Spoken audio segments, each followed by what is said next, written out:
Mystery Theater presents...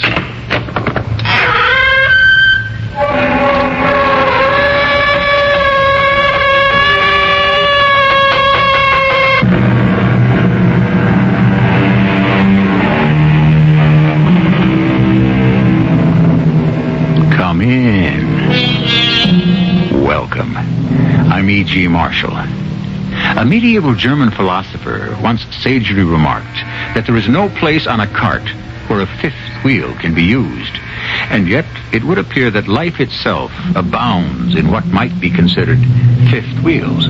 All those supernumeraries who are always coming along just for the ride. How easily they can transform a safe and pleasant promenade into a vulnerable, perilous pilgrimage. He had you, Fred. He was going to take away your home, wasn't he? Yes? You couldn't face your wife with that kind of news. No, I couldn't. Therefore, you killed him. I didn't. Hey, I know it looks bad, but I'm not the kind of person who could kill. I heard that before. I'm different, Captain. I heard that before, too. But I can prove I'm different.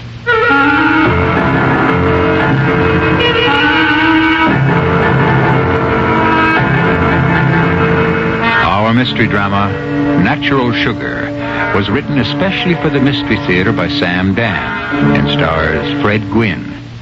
I'll be back shortly with Act One. Saturday.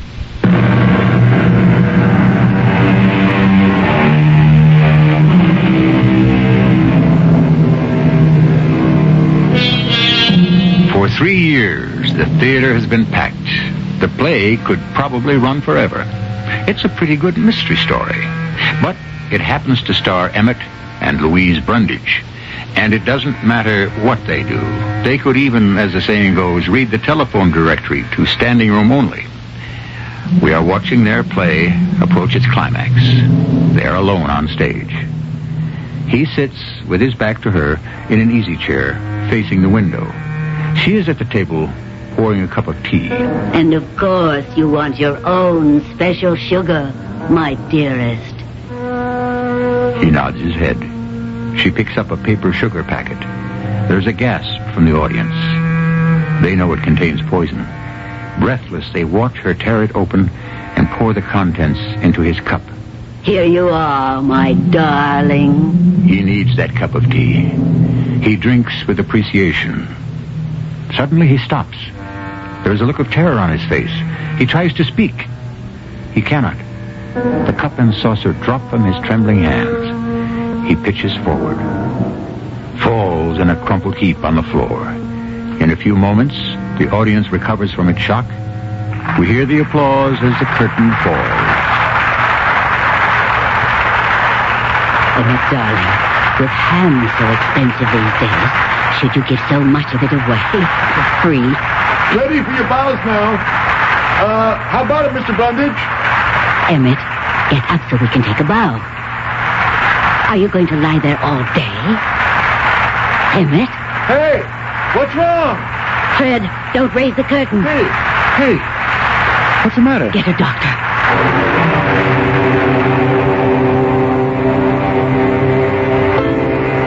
Don't touch anything on that table. Oh, well, who are you?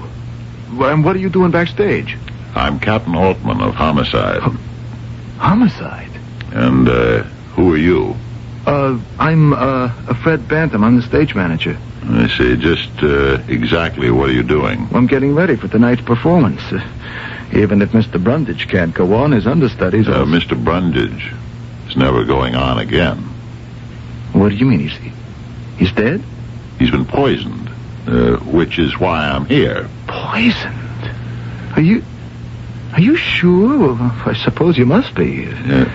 What did you think had happened to him? Well, I thought he might have just collapsed, a heart attack or something. That's what you thought. Oh, yes, sir. I've seen it happen before on the stage. A performer just collapses. Yeah, well, now you know. It wasn't a heart attack. Yeah. Now that you tell me he was poisoned. Funny. Funny? What's funny about a man being poisoned? Oh, nothing. It's just that every night he's supposed to be poisoned in the play, and here he, well, go figure it. That's exactly what I'm trying to do. It so happens that I saw this play. Oh, did you like it? My wife dragged me. $17 a piece. It wasn't worth... But anyhow, she poisons him in the play, right? Yeah, you could say she acts as the instrument. What do you mean? Well, the audience isn't supposed to be quite sure. About what? Whether she meant to poison him or whether his clever plot to poison her simply backfired. Seemed to me that for $17 we ought to know. Now, she pours him the tea out of that pot on the table? Yes, Captain. I see. Has anybody touched that pot since the curtain went down on the matinee? Oh, no. So there's still some tea in here. Say, Ernie, run this down the lab, will you? I assure you, Captain, there's nothing wrong with it. How do you know? Well, because I brewed that tea myself. Nobody said you were in the clear either. It was real tea, huh? Yeah, a special herb tea that Mr. Brundage was fond of. See, all his props had to be realistic, and the sugar, it had to be that particular kind, the only kind he would take. It's a natural sugar. You can see the packets in the bowl. Mm-hmm. So she picks one up, tears it open, and she pours it into the teacup. Yeah. And that's the one that had the aconite. The what, Captain? It's a type of strychnine. Does the work like the bite of a cobra. Now, what happened to the, To the what, sir? Here we are. The empty packet. Yeah. Hey, Ernie, you want to come back here a minute? There's still some grains of sugar, plus whatever else in this little package here. Now, will you have the lab go through it also? Okay, Fred. So, you brewed the tea? Yeah, I'd heat it up and give it to Arlette to bring on stage. Wait a minute. She plays the maid, right? Yeah, Arlette Jackson. Fred, I want everybody in the cast, everybody in the crew, everybody who was here on this side of the footlights to be ready for questions.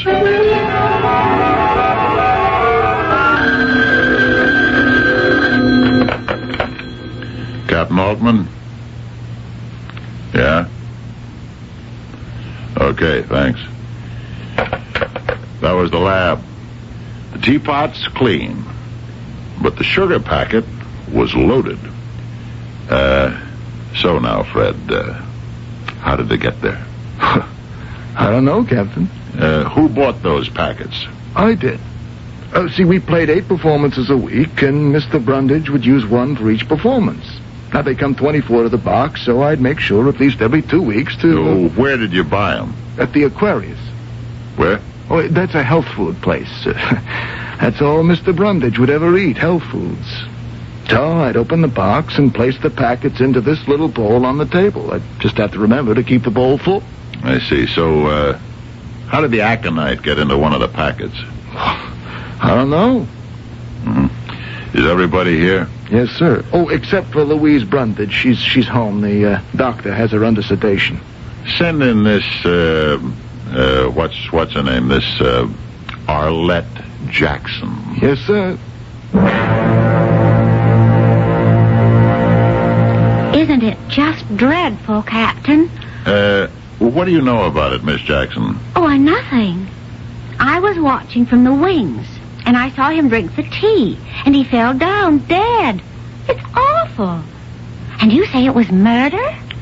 Yes, I do. Oh, that makes it even worse. Did you have any idea of who might have killed him? We all saw who killed him. Louise Brundage.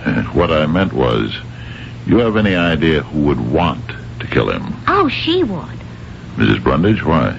Why don't you ask her? Thank you, Miss Jackson. Oh, is that all? There'll be more later. I hope so. Yeah? This is the first time I've ever been involved in a murder case. Are you involved, Miss Jackson? Well, what I mean is, it doesn't happen very often, and to think that this is all there is to it. You want more? It would be good for my career. Oh, don't get me wrong, but the publicity and all.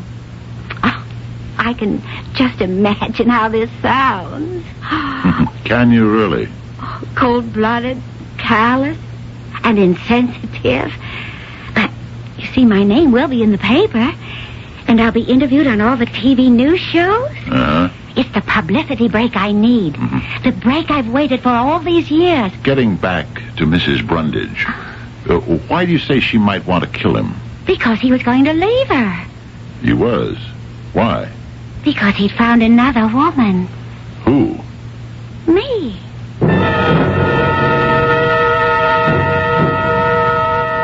I'm sorry I have to talk with you at this time, Mrs. Brundage. It's as good or as bad a time as any, Captain Altman. Mrs. Brundage, will you have any reason to want to murder your husband? No. That isn't what I hear. What do you hear, Captain? Backstage gossip? Well, was he having an affair with Arlette Jackson? Yes. Well, couldn't that be considered a motive? My dear Captain Altman, if I'd have murdered my husband every time he had an affair, he'd have died, I won't say 1,000 deaths, but he'd have needed more lives than a cat. Infidelity can be a motive. So, I murdered him because he was having an affair with Arlette. It was more than an affair. He was going to leave you. For Arlette? Yes. Who says so? She does. I'm afraid Miss Jackson has her facts slightly awry. In what way? In every way. I may have been a bit too liberal with Emmett. You see, he was 55. Oh, he didn't look it. I'm 60. You certainly don't look it. Thank you, Captain. Well, we'd been married for almost 30 years. For most of them, he'd been an average, faithful husband. But something happened to him just after his 50th birthday. He suddenly had this terrible fear of growing old. But I don't think you could understand that. I do. I'm 51. Oh, you don't look it. And so he became, a health food nut. Natural foods, organically grown foods, all sorts of exotic roots and juices. And then, of course, there was the matter of his virility. Was he still desirable to young ladies?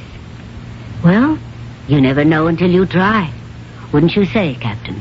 Yeah, I guess that's right. But you held still for it. My dear Captain, one is faced with a choice of evils, and sometimes one can only select the lesser. If I divorced him, he would lose the anchor that held him to the world of reality. Was there another reason? Such as? Such as self-interest. Of course, Captain. One must never overlook self-interest. If he had died, it would be the end of the Brundages. Perhaps the world's most famous theatrical couple. Without him, I might become just another elderly actress looking for work. Yeah, but you wouldn't have to wait for a part. Ah, but I would. Emmett and I didn't have to spend years hoping for the right script, as so many actors do. Whenever we needed something, Emmett would sit down and write it himself. Let's get back to little Miss Arlette. Well, as I said, I tolerated Emmett's little liaisons as long as they did no harm to our professional careers. But Arlette Jackson was another breed of cat. You see, he had to give her something. What was that? A part in the play. Something for which she is absolutely unqualified. So I said to Emmett, "Darling, your extracurricular affair cannot be given stage center. She is ruining the play. She is out." Yes, and...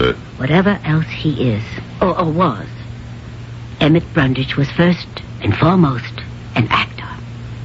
So therefore he said, "Darling, you're right. She must be given notice." You mean he had her fired? Yes, Captain Altman. And so now, how can it be said that Emmett Brundage was about to leave his wife for Miss Arlette Jackson?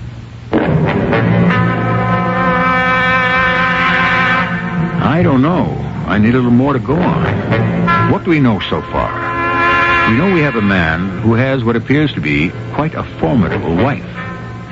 He has quite an appetite for extramarital affairs.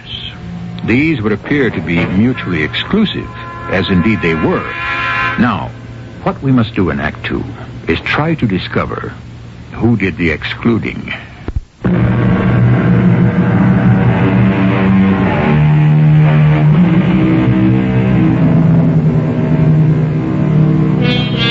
In professional sports, a man is hired because of his youth and strength, basically. When that is gone, he is fired. In private industry, a person is hired to perform a job. When that person's ability declines, for whatever reason, that person is fired. Yes? Now, a man marries a girl because she's beautiful and sexy. I know this has the most violent overtones of male chauvinism, but I'm merely reporting the world we live in. After some time, she's no longer beautiful. It's not so easy to get rid of her. So, what do a great many men do? They start looking for greener pastures. Fred. Yes, Captain. Is it true that Arlette Jackson was going to be fired? Yes, but we were sitting on it till we could get a replacement. Why? I guess it was pretty common knowledge she and Emmett Brundage were having a thing. I see, and Mrs. Brundage didn't like it? Well, it was partially that. What was the rest of it? Well, he was getting tired of her. I see. If it hadn't been for the relationship she was having with Emmett Brundage, would she have gotten the part? Are you kidding? Maybe she's got the legs to be a showgirl in Vegas, but she doesn't belong on a Broadway stage. So, we have a 3-character play on the stage. Mr. Brundage, his wife, and the maid. It's one set, a library. Yeah, everything happens right here. Yes, sir. You never change anything on the set, right? It just remains in position. Here's the table. It has the bowl with the sugar packets. It's here all the time, right? Yes, sir. Yes, sir. Everything you need for the play is also here all the time. The only thing that gets brought on is the teapot and the tray with the cups and saucers. That's right. But the poison, it doesn't come from the teapot. It's in one of the packets on the table. And Mrs. Brundage is the one who pours it into the cup. Now, how does Arlette manage to get her to use the right packet? Are you saying that Arlette murdered Mr. Brundage? I'm saying we should discuss it further.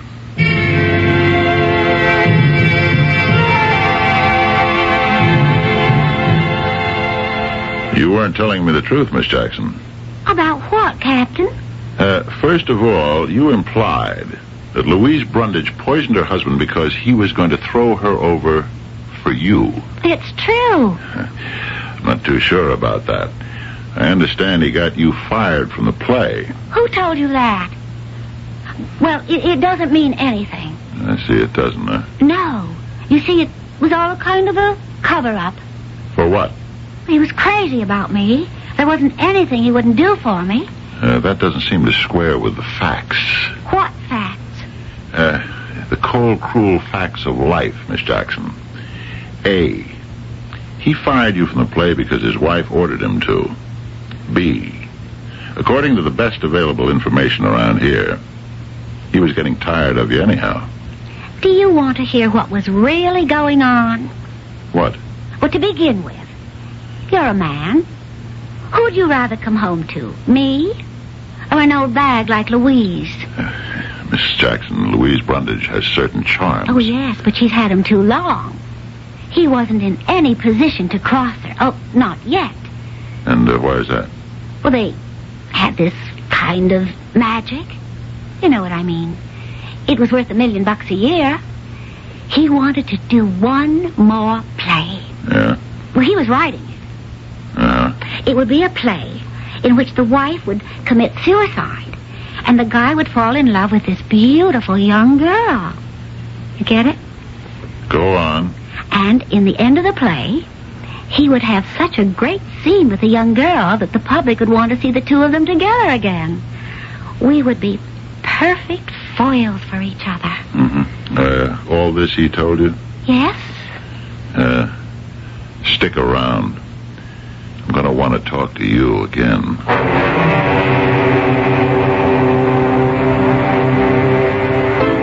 Mrs. Brundage, was your husband working on another play? What do you mean, Captain? Was he? Well, he was always putting down ideas, but as far as a definite new play, no. If he were working on another play, would you know about it? Well, I think so. As a matter of fact, I would have to. How could I be unaware of it? So he was not, to the best of your knowledge, working on a play in which a man kills his wife because he wants to marry a young girl? No. I can say he was not. Mrs. Brundage, it's been established that your husband died because of the sugar packet that you emptied into the teacup. Yes, you've told me. Well, certainly there are enough witnesses to what happened. You reached into that small silver bowl, took a packet, opened it, poured it, and that did the job. My question, was there anything about that particular packet that would make you pick it up? No. What were you conscious of when you selected it? You say selected, but I didn't select it. I just reached in. Were you conscious of picking one rather than another? No. Were you conscious of anything? No. I just took the first one that came to hand. That would be the one on top. Captain Altman, am I a suspect? Mrs. Brundage, when I'm on a murder case, everybody's a suspect.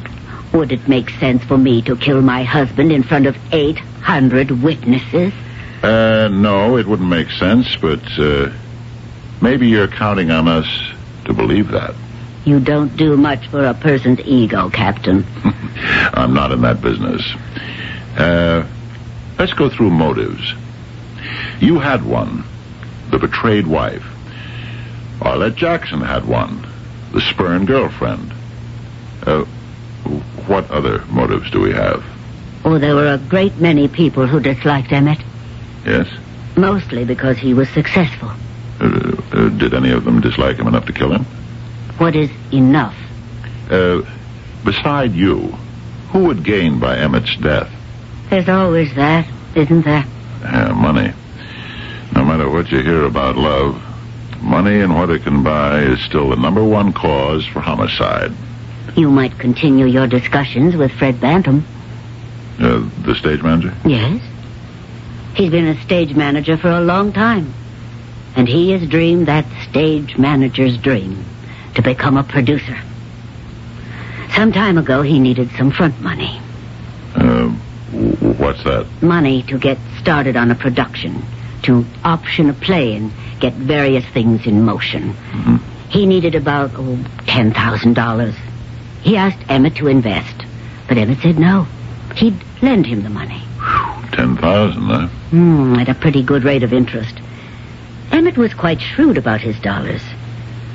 Lately, I understand Fred's been having trouble keeping up with his payments. Yeah, I see. Thank you.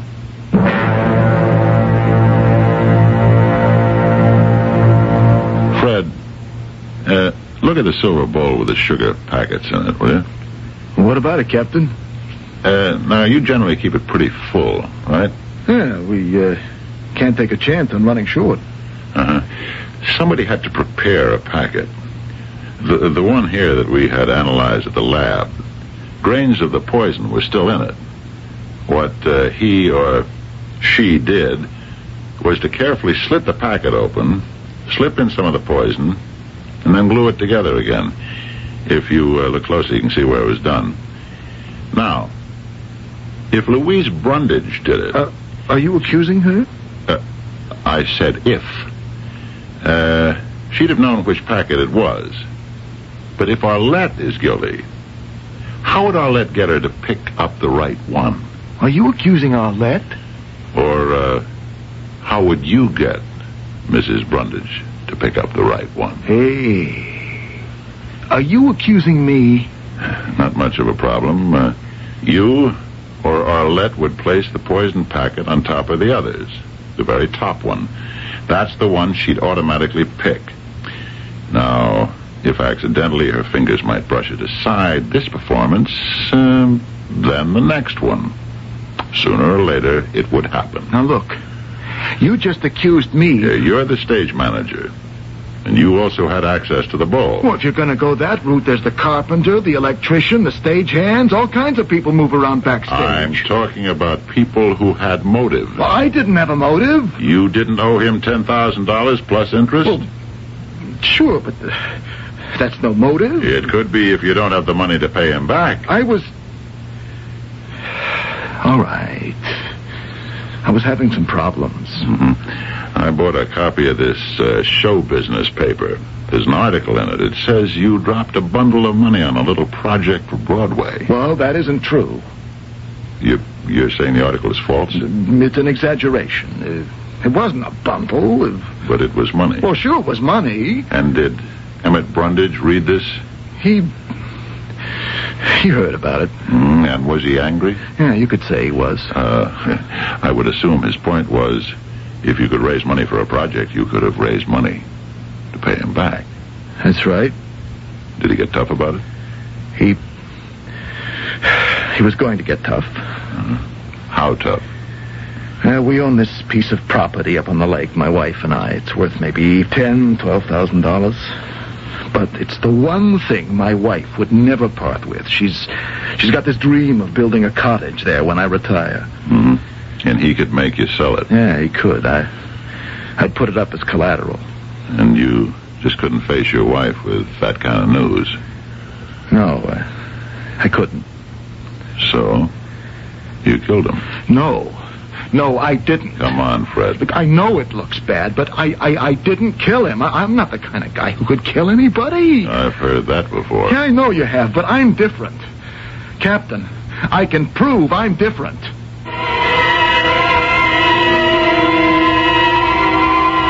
And we're going to give Fred every chance to do that in Act 3. You must admit, we have a fair share of suspects, and each of them has adequate motivation. Is it the wife, the girlfriend, or the stage manager? One of the above? None of the above? Or perhaps all of the above? We shall compare notes shortly in Act 3.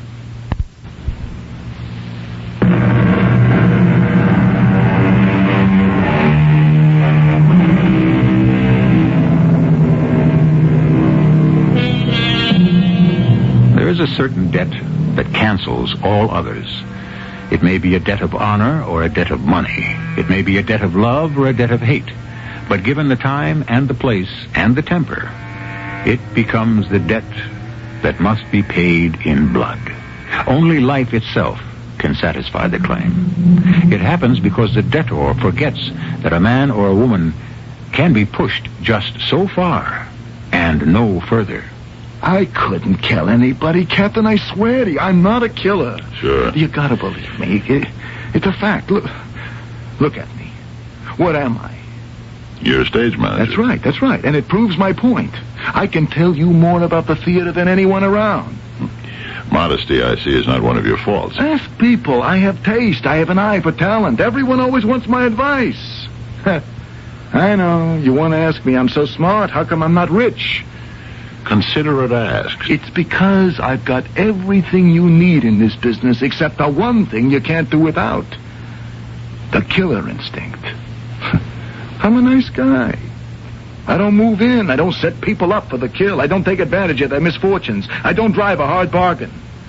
How could I have killed Emmett Brundage? How? Yeah, because the worm eventually has to turn.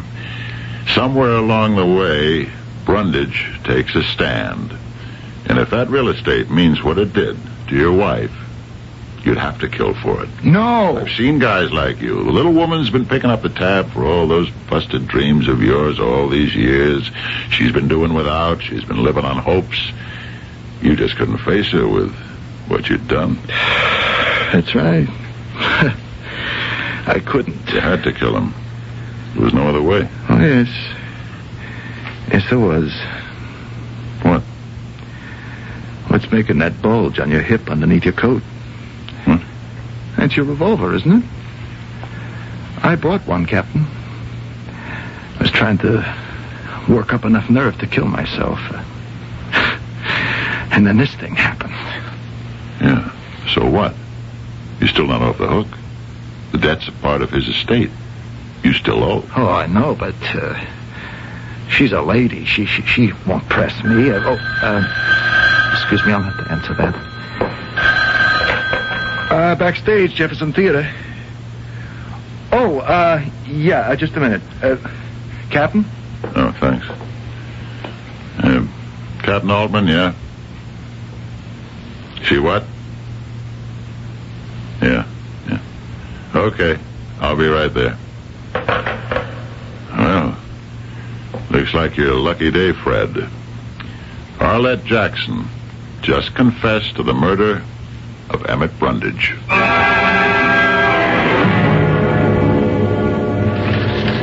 The sergeant tells me you want to make a statement, Miss Jackson. Yes, I do, Captain.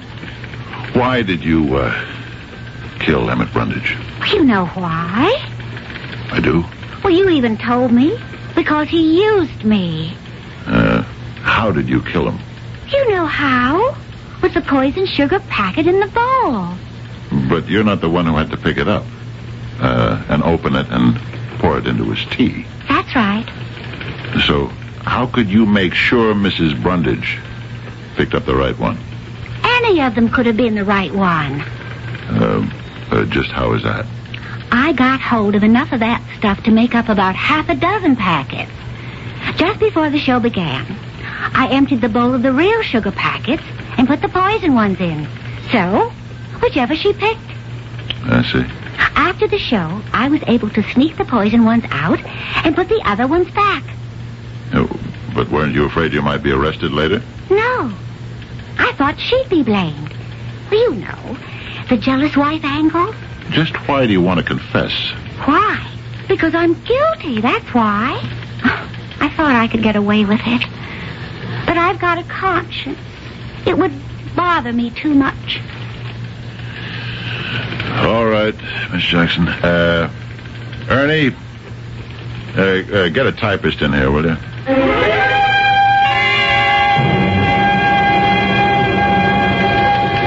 Are you Captain Altman? Yes. They said to see you. About what? About Arlette Jackson.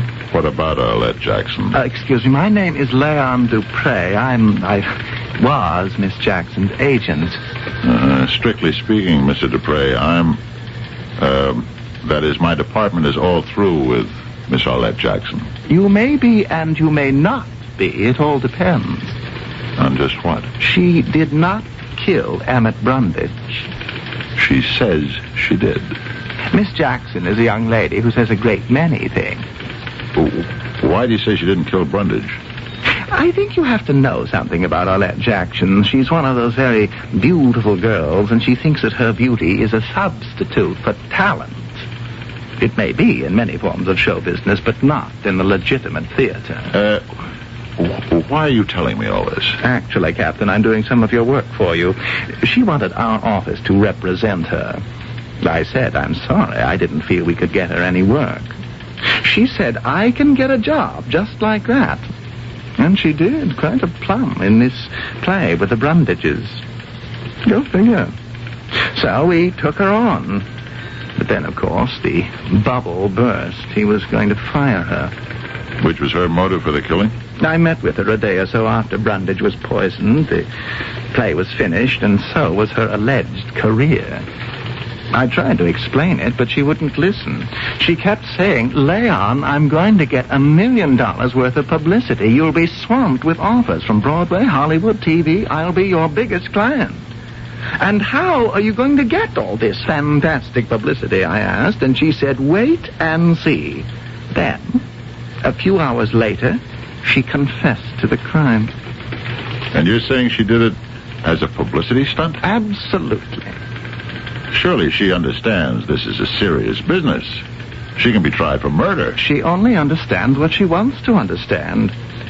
She sees herself on the stand, an innocent girl from the country, seduced by that lecherous scoundrel Emmett Brundage, who promised her everything, anything, and then cast her aside.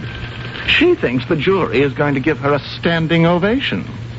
I think by this time she may even believe it herself. I'm convinced of it. Captain, you want to know why? Yes. He was a great method actor, that Emmett Brundage. You know, you had to believe in your part. You had to become the part. So, she absorbed it. The idea of being the killer. Look, Captain, all you've really got is her confession. You know what a smart defense lawyer can do with a confession, especially the kind that is made in a police headquarters.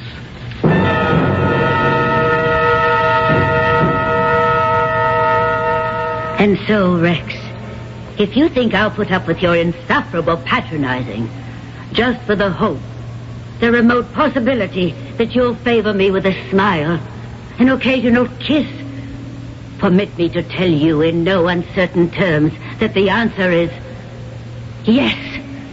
Yes, my darling. Yes. Thank you, Louise, darling. That was marvelous, as usual. And thank you so much for coming. It's like old times. Very old times, Roger. We'll be in touch. Oh, hello. They'd said I'd find you at this theater, auditioning. We better move back to the stage door. Oh, I haven't had to do this in 30 years. How about a cup of coffee? I noticed a place next door here. Well, thank you. I can use one.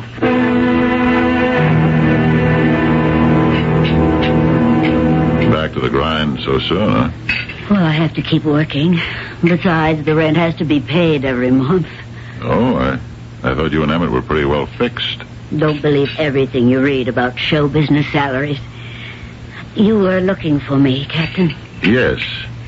I wanted to ask you a question. May I? Of course. When did you decide to kill your husband?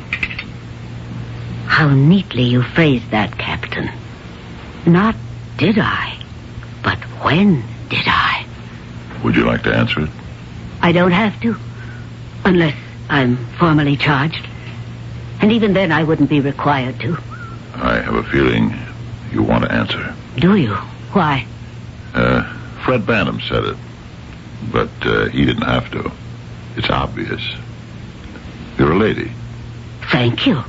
Ladies may be a disappearing breed. That's why when you encounter one, she stands out.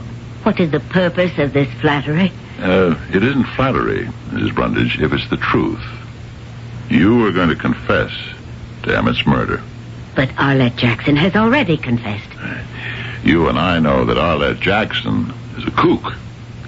Why do you insist that I killed him? Murder is always a matter of motive. Fred Bantam had one. But being Fred Bantam, he was willing to be stepped on again. How well you know him, and on such short acquaintance. Mm-hmm. Arlette, there's always another guy somewhere for her. Oh, yes. She has a long way to go before age catches up with her. It caught up with you. Finally. Yes? Your husband was a fool. You see, he was writing a new play. Oh? Mm-hmm. I used to help him. He said to me, what would a woman write in a suicide note? A woman who would want to kill herself because her husband no longer loved her. And so I sat down and wrote such a note, filled with melodrama about life being at an end, no longer worth living. Yeah? And what about it? Well, I wrote it, and I forgot about it. Then one day I came to the theater early. I overheard a conversation between Emmett and Arlette. She said, you promised to get rid of her, and he said, I will. Wait. I have a foolproof way. Everyone will think my wife did it herself. Yes? That made me remember the note. That night he was out. I looked for it. Through his desk, all his papers, and it wasn't there. Oh, I felt such relief. It was my imagination. Then I looked through his clothes. There in the pocket of a jacket was the note. I have it here in my bag. May I? Yes. Life no longer has any meaning. He is my anchor, my beacon. Without him, what am I? He is seeking his youth, an illusion, but I must pay for it. And therefore... Don't bother, please. It was written for me. I could do something with it. It sounds terrible when you read it. And on the strength of this, you poisoned him? No. On the strength of a letter I found in his desk from a friend of ours who was a chemist and told him what poisons could act quickly. For playwriting purposes, you understand. And then I found some packets of sugar in his desk drawer. Why would they be there, I asked myself. Were they filled with poison? Yes. How did you find out? There was only one way. I brought one to the theater with me and emptied it into his tea for our final scene. You see, till then I couldn't really be sure. And so you found out? The hard way. And so did Emmett. Just a split second before he died. Actually, it was self-defense. In a way. You're right, Captain. I couldn't keep it a secret. I would have had to confess eventually. Confess. But don't be disappointed. Why would I be disappointed? If nobody believes you. You're such a lady. How could you do it? Perhaps you're only trying to protect poor little Arlette or vulnerable Fred Bantam. But I have this note as evidence. Yeah. And who is to say you didn't type it this morning? But you believe me? Mrs. Brundage, I'm only a cop. Do you mean, in the end, no one will pay for Emmett's murder? But that's impossible. Why do you say that? It happens all the time.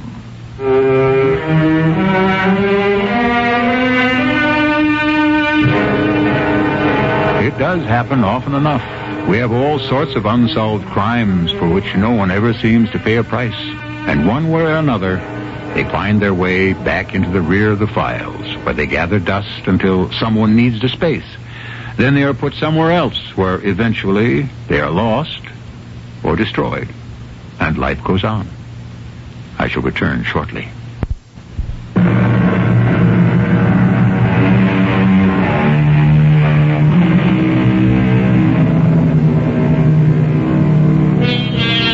Thou shalt not covet thy neighbor's wife, or her husband, as the case might be. But what is there in some men and women that somehow can never be satisfied? It's a question that's fascinated writers throughout the centuries. If you took away all the works that dealt with adultery, the library shelves would be half empty. There would be almost no theater, and your movie and TV screens would hardly ever be lit. One thing you have to say for sin: it has inspired some of the great stories. Our cast included Fred Gwynne, Evie Juster, and Russell Horton. The entire production was under the direction of Hyman Brown. And now, a preview of our next tale. We don't have much time if we're to catch the next train to Backleton. I'm afraid that's out of the question. Have you heard nothing of the abduction of the only son of the Duke of Holderness? The ex-cabinet minister? Exactly. Excuse me, sir.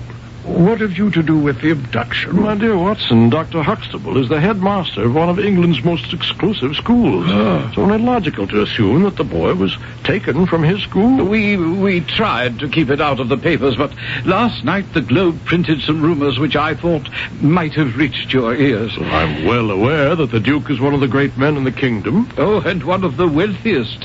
His Grace will hand a check for £5,000 to whomever locates his son. Watson, pack a bag. We're accompanying Dr. Huxtable to the north of England. Yes. Excellent, excellent. You relieve my mind, Mr. Holmes. This is E.G. Marshall inviting you to return to our Mystery Theater for another adventure in the macabre. Until next time, pleasant dreams.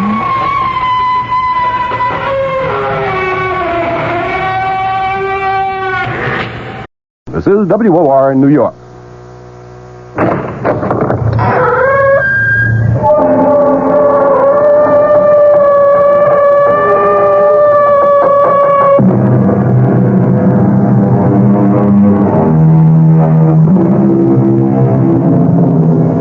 Come in. Welcome. I'm E.G. Marshall. Welcome to the fear you can hear. Welcome to the sounds of suspense. It was the ill-fated Prince of Denmark, Hamlet, who lamented, "The time is out of joint. Oh, cursed spite, that ever I was born to set it right." Many people before and since have echoed the same cry of despair, but none with more compelling justice and reason than Ethan Vigil, clockmaker and destroyer. Ethan Vigil, for whom a special clock struck a magic and an evil hour. You got your box in. Your move, Jake. No, don't rush me. I'm thinking. God in heaven, Ethan, how can you stand that infernal racket? What racket? Oh, you mean the clock striking? I don't even notice it anymore. Well, go ahead. What do you want to give up? No. Who can think of a chess move with all hell breaking loose? From now on, start our games after midnight. Have to drive a man stark, staring mad. I swear to Sam Hill, Ethan, you deliver.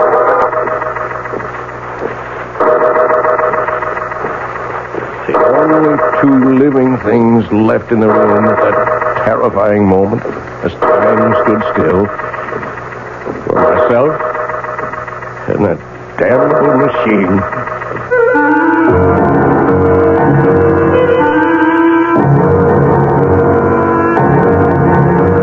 Our mystery drama, Time and Again, was written especially for the Mystery Theater by Ian Martin and stars John Beal. It is sponsored in part by Anheuser-Busch Incorporated, brewers of Budweiser, and by the Kellogg Company, makers of Kellogg's Special K cereal. I'll return shortly with Act One. When you drink beer, do you tilt the glass for long, hearty swallows? Or just tip it and sip it?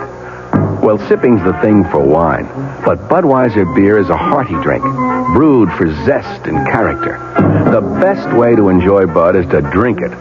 Not chug-a-lug, just man-sized beer drinker swallows. That's when that famous Budweiser taste, smoothness, and drinkability really come through. Smoothness and drinkability that come only from natural carbonation and exclusive beechwood aging. Smoothness and drinkability, too good for any half-hearted sipping. So drink up. You'll see that brewing beer right does make a difference. And that when you say Budweiser, you've said it all. Anheuser-Busch, St. Louis.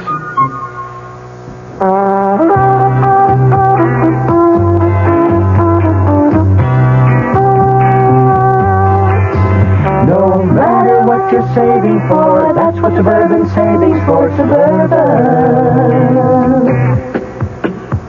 Suburban Savings offers you a regular savings account with flexibility. You can add any amount to your account whenever you wish. Withdraw whenever you want. Suburban Savings pays a 5.25% annual interest rate on regular savings paid quarterly, which earns an annual effective yield of 5.47%. Interest is compounded continuously from day of deposit to day of withdrawal, as long as $50 is maintained in the account to the end of the quarter.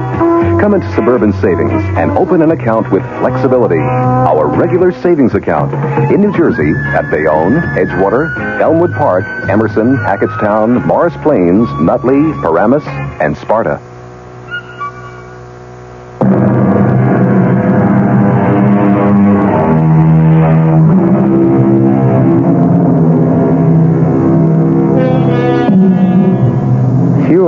can resist the fascination of an auction.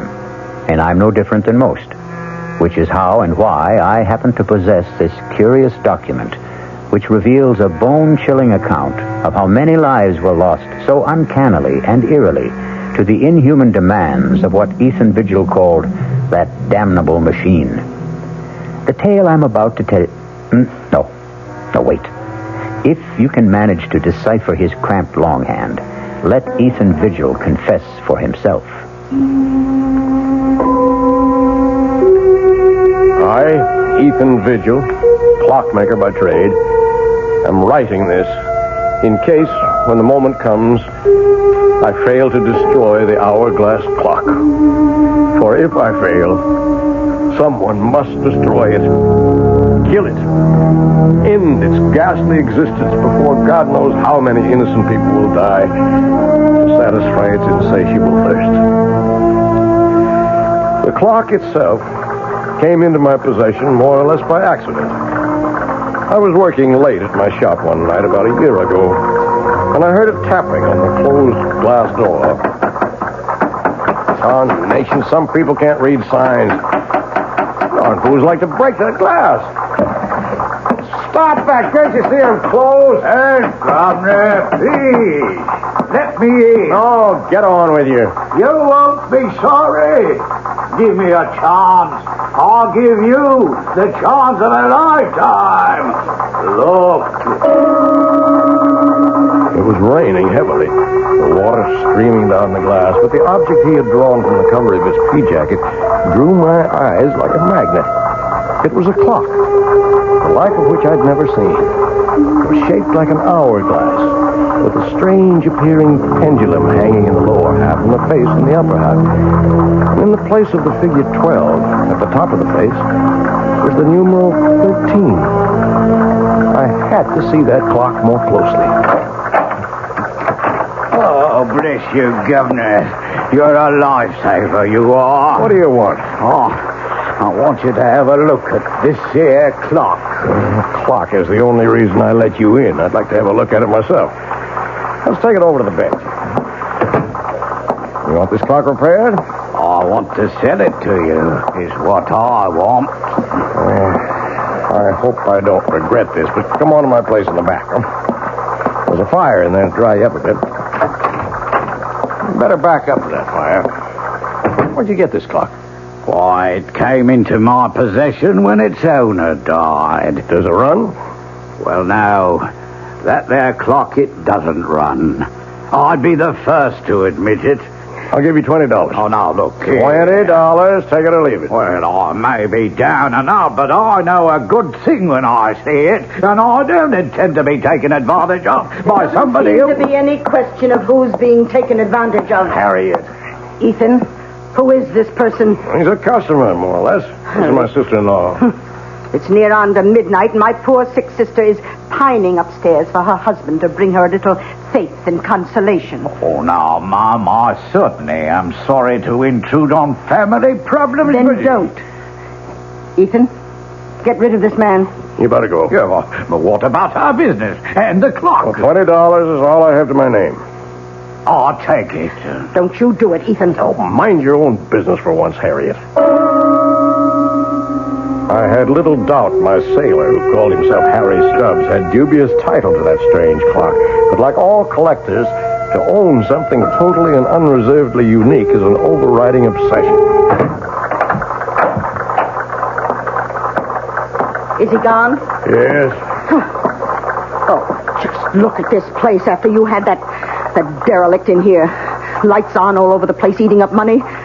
To say nothing of good hard cash thrown away on that piece of junk on the table. It was my own money. What own money? Oh, you and Henrietta wouldn't even have a roof over your heads, let alone a piece of business, if it weren't for me. Oh, no, it's my money that keeps you going, and don't you forget it. Now, you lock the door to the shop. I still have some repairs left to do. You'll have to get up early tomorrow and do them. I just wanted to have another look at this clock. You'll waste no more time or light or fuel down here tonight. If it wasn't for good money paid out, I'd take that piece of junk on the table and dump it in the rubbish. How I wish she'd done just that. Let the city collect it with the morning trash and bury it forever. But fate hadn't planned it that way. So I went upstairs from Harriet to face another problem I didn't know how to solve. My ailing wife, Henrietta. Ethan, is that you? Yes, Henrietta. Where have you been? Working, dear. Are you hurting? Oh, when don't I hurt? I know. How's your back? It isn't my back. It's my stomach, Ethan. I'm scared. I've been afraid to think of it, but I know Harriet's sure I've got... No, none of that. You just get off to sleep. That's what you need. You just don't know how it is to be suffering every blessed minute of every day. As I slipped under the covers and lay wide awake beside Henrietta, snoring away, my mind went back to the strange clock on the table downstairs. The intriguing mystery of a mechanism I had never even imagined in 40 years of clockmaking. And the enigma of why 13 replaced the numeral 12 on the face.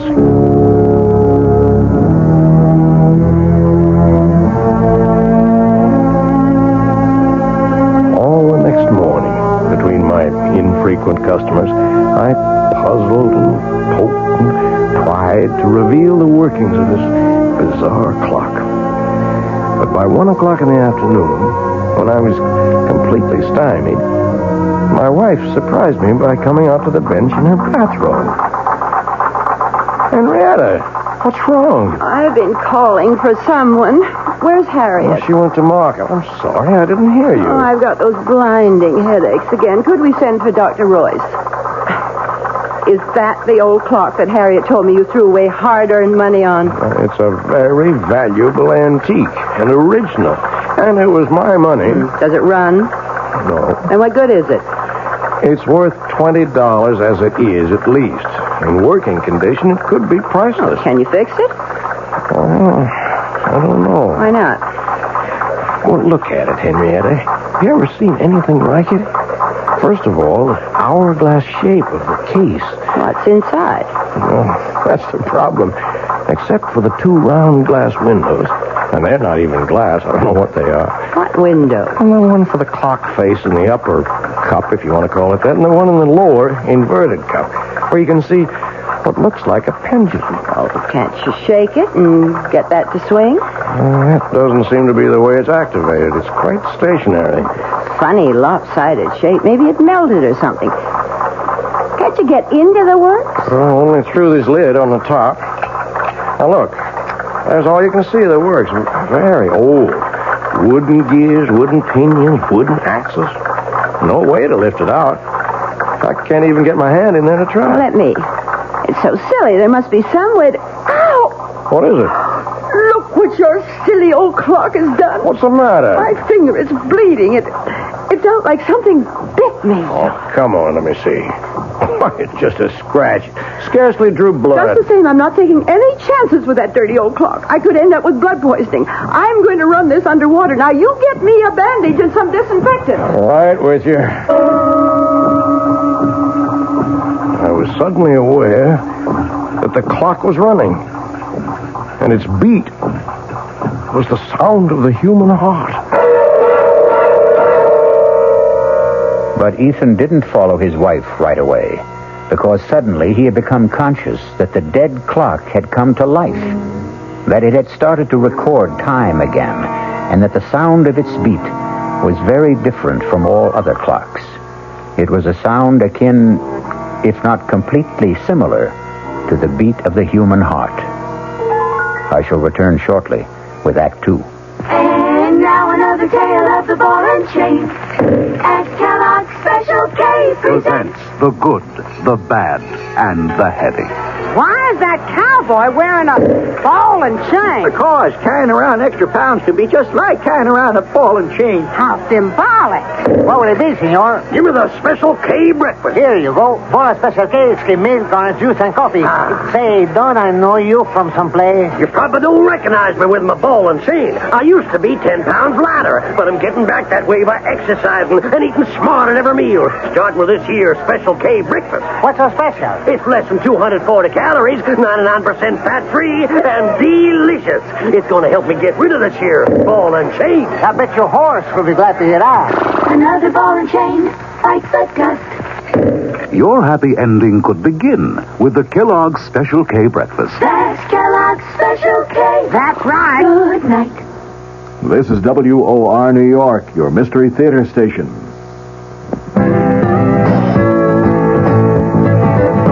Hey, Ma, what's for dinner? Hey, Ma, what you got? Hey, Ma, will it be much longer? My hunger gets stronger and I can't wait. She loves her family. She wants the best. She does all that she can do. She lets ShopRite do the rest. Hey, Ma, what's for dinner? How about Armour canned ham, 3-pound size, $3.99. ShopRite grade A frozen green beans, 9-ounce packages, 6 for $1. ShopRite dairy case homestyle biscuits, 8-ounce packages, 5 for 49 cents.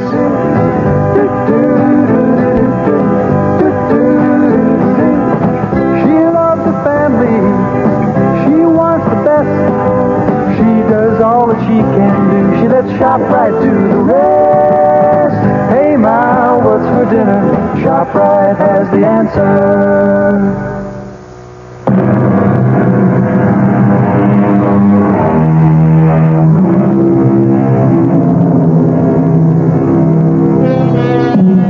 Whatever his wife had accidentally touched, the clock had begun to run and remained running steadily, without any sign of stopping. Ethan checked that Henrietta's wound was little more than a surface scratch, and returned to observe... But let him tell his own story for himself, as he wrote it in his confession.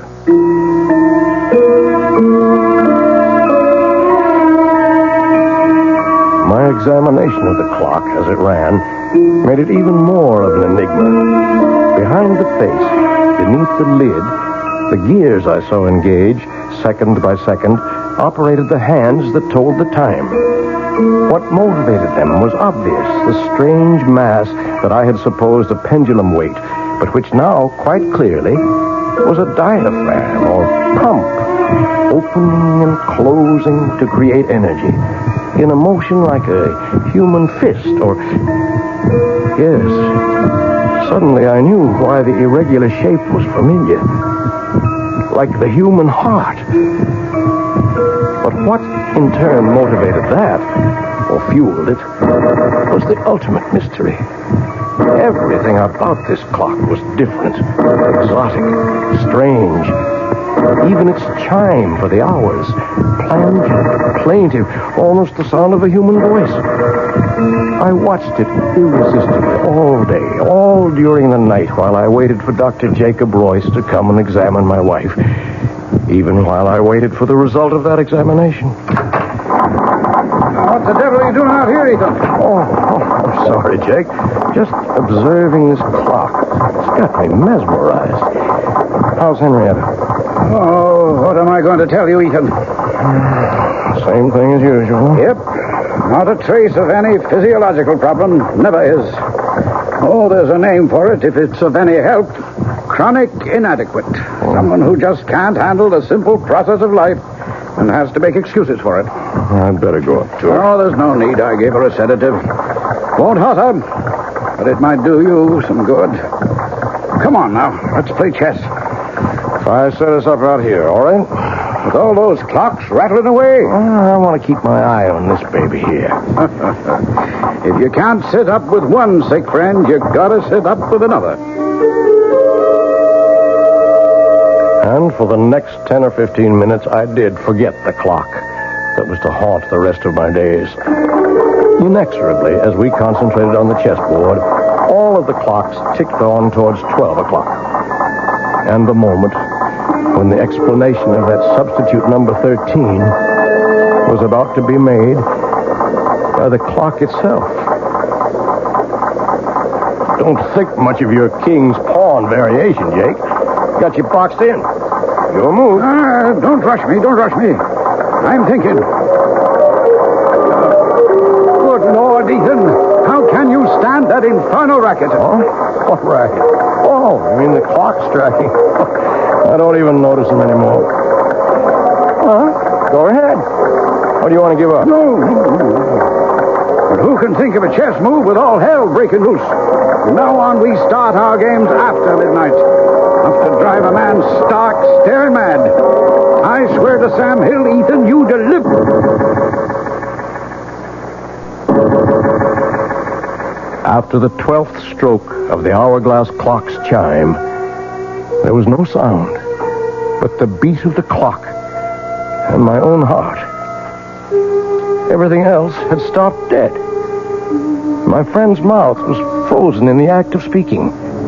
His hand poised over a chessman as though cast in bronze. Outside, like the old child's game, people had turned to statues. A car backing into a parking space was stopped in its tracks. The very raindrops hung motionless in the air like a spangled curtain. For everyone else in the world, save only me and that damnable clock, time was standing still.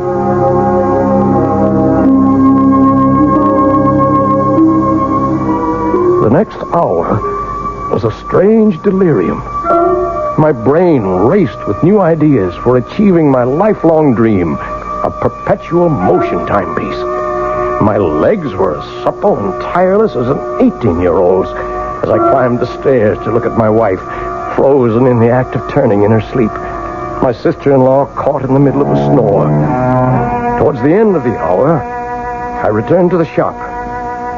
A quick stab of terror prodding at me. Was this to be forever?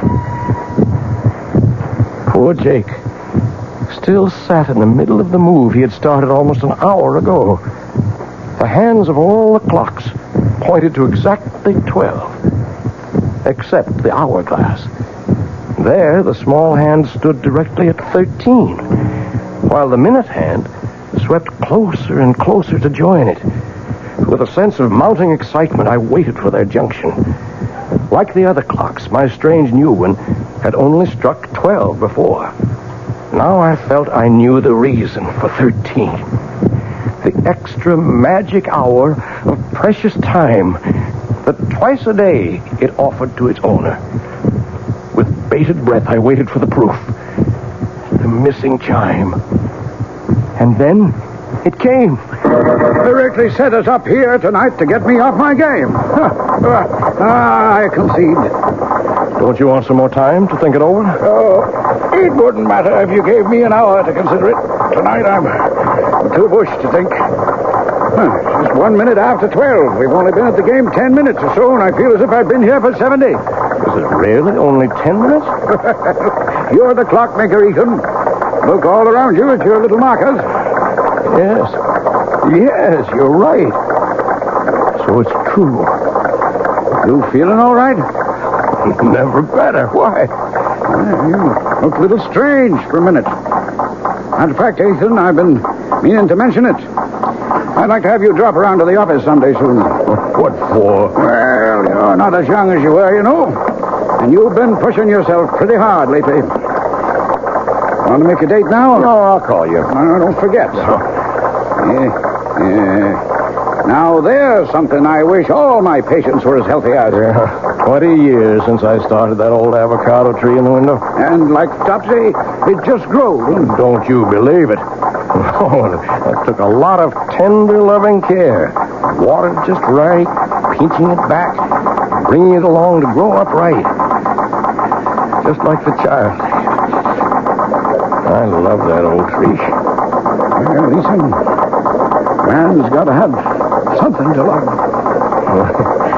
Yeah, I reckon. Oh, you don't think there's anything really wrong with Henry, do you? No, I don't.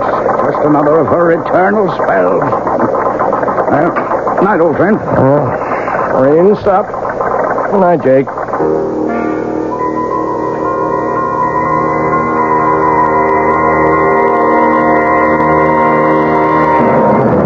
For a long time after my old friend drove away, I stood by the door, gazing into the cool, crisp night.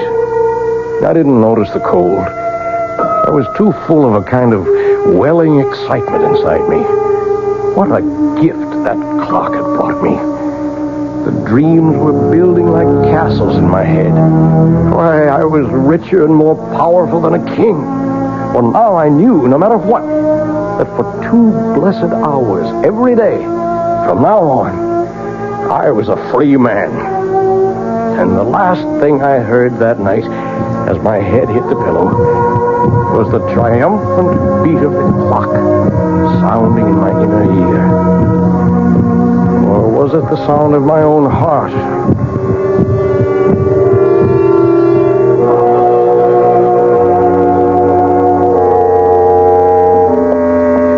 How is she, Doctor? I don't know, Harriet.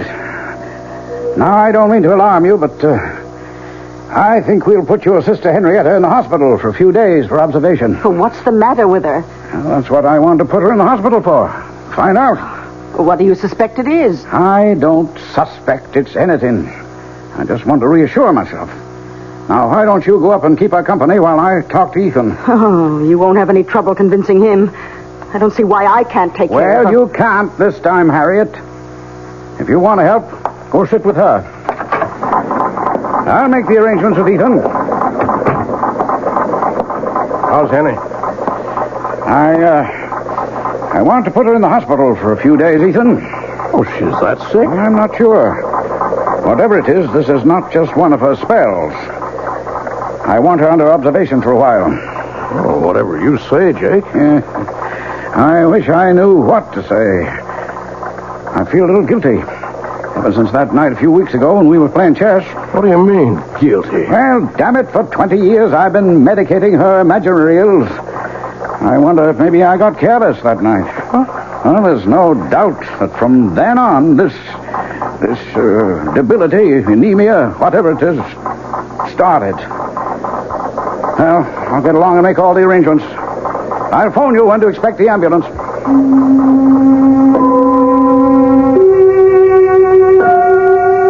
I had my own guilt nagging at me.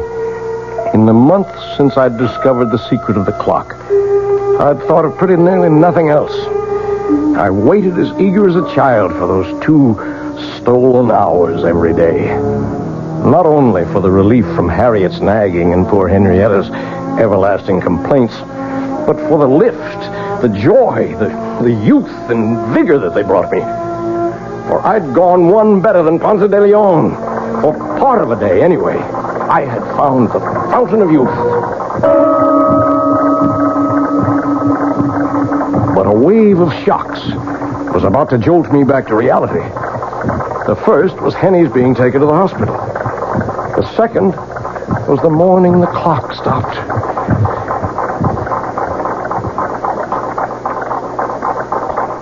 Oh, no. No! What is it? No, Ethan. You can't stop. What is it, Ethan? What's wrong? The clock, it stopped. Oh, is that all? I've got to get it started. Oh, you shake it like that, it'll end up in pieces.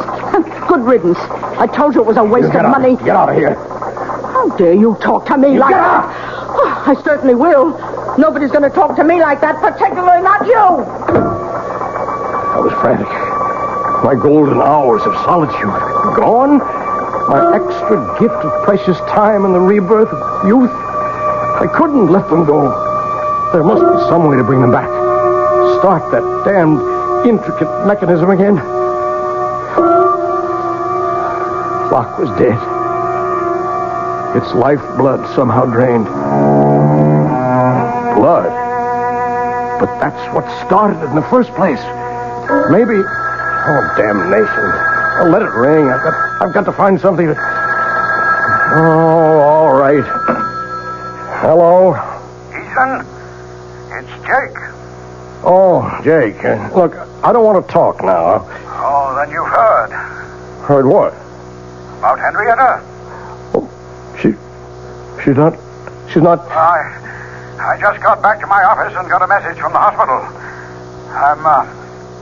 I'm afraid she's passed away. Oh, are you sure? Well, I'm on my way to the hospital now, just on the outside chance.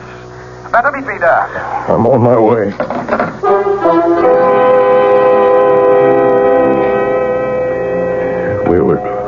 We were too late. Henny was gone. with no goodbyes. I sat by a nurse's desk, waiting for Jake to complete arrangements and drive me home. A young nurse came down the hall with a tray of blood samples, putting them on the desk. She came towards me.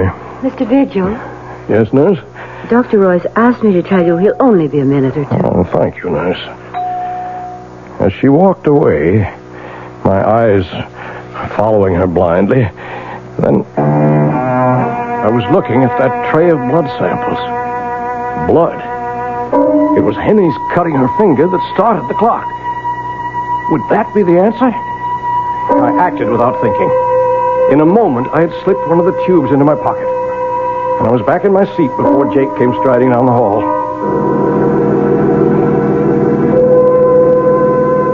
I was back in the shop at last, alone. With shaking fingers, I lifted the lid, exposing the brain or whatever it was of the clock. Uncapping the tube, I poured in the blood. I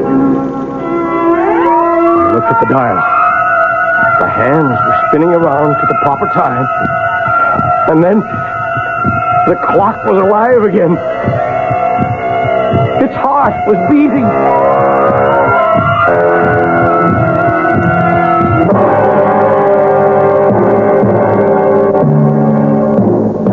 It would have been better, far better, had Ethan left it for dead, as we shall see when we return shortly with Act 3.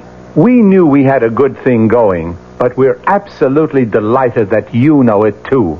I'm Hy Brown, producer of Radio Mystery Theater, saying thank you. Thank you for those thousands of letters. Our prize drawing is over now, and I wish I could thank each of you personally. But here's the rub. So many of you ask questions about all sorts of things having to do with radio that sifting through the letters will take weeks. So here's a suggestion. If you need a quick reply, do write again, just the question this time, and we'll try to answer right away. Send it to Mystery Theater, Box 5152, Radio City Station, New York 10019. That's Mystery Theater, Box 5152, Radio City Station, New York 10019. And again, thanks so very much for your fabulous encouragement. This is WOR New York, your station for the Mystery Theater. Hello, this is Joe Franklin. Ladies and gentlemen and boys and girls, for the very latest in nostalgia, for the ultimate in remembering, please join with me on Saturday nights from 9:05 to 11 o'clock, where memories are truly happening right here over WOR Radio. It is my privilege to present radio's original Memory Lane program, but positively the original. And whether it's Al Jolson or Benny Goodman or Louis Armstrong or Eddie Cantor or Harry James or the Dorseys, Mario Lanza, Gene Krupa, the young Frank Sinatra, George M. Cohan, Bing Crosby, Bogart, Lombard, Cagney, and all those happy times of radio's comedy and drama and soap opera. We have it fascinatingly, and all the sounds are reproduced crystal clear Saturday nights from 9:05 till 11 over WOR Radio. Yours truly, Joe Franklin, hosting Memory Lane. Tune in.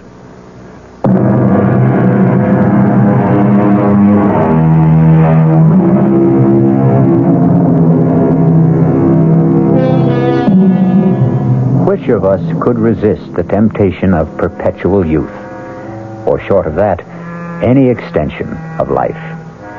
2 extra hours a day is 730 a year, almost exactly an extra month. In a lifetime, 6 whole more years. But what Ethan Vigil forgot is that for every action, there is a reaction. For every gift, a recompense. The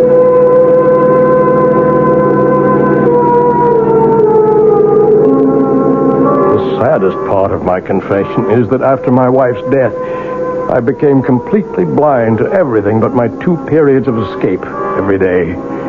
More and more, my sister-in-law, Harriet, took over the ordinary part of life, transforming my beloved clock shop into a nightmare, against which I preferred to close my eyes. Ethan? What, Harriet? Would you mind helping me dress this window, please? Well, what's the matter with it as it is? If you just get away from that bench of yours for a moment and come here, perhaps I can show you. All right, Harriet. You know how I'm branching out now that I'm the active partner in the store. Oh, gewgaws and gimcracks. Well, you might know you'd lag a mile behind the times. This is novelty jewelry, and to sell it, we must display it.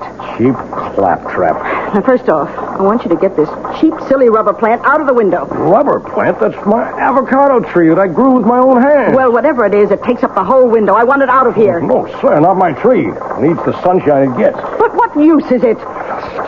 Does everything have to have a function? It's beautiful. It's balm to my soul. That's enough reason for its existence. Besides, it don't cost nothing, so you leave it alone. Oh, very well. But I must have somewhere to display my costume jewelry. Oh, let's move that ugly old hourglass clock somewhere else. Why does it have to be right beside your bench where every customer comes... Harriet, I'm warning you. You leave that clock where it is. Don't you ever dare lay a hand on it, you hear me? Oh, my, aren't we touchy? Well, just let me remind you of something, Ethan. With Henrietta gone, her share goes to me, so I am 2/3 of this store. I can have it any way I want to. Over my dead body. You can do what you want with all your cheap, tinselly stuff, but you keep your hands off that clock. Oh, heaven's sake, all right. Don't you have an appointment with Dr. Royce? Oh, no, I forgot. I'll get right over to his office.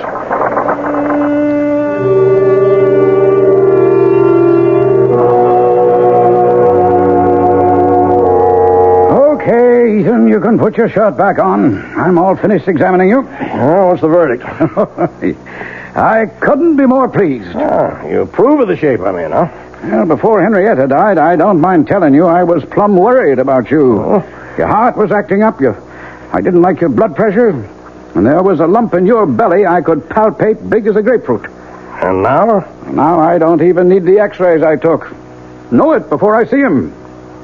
It's practically noon. Now go on, you don't need a doctor. Get out of here. Let me get around to the sick people outside who do.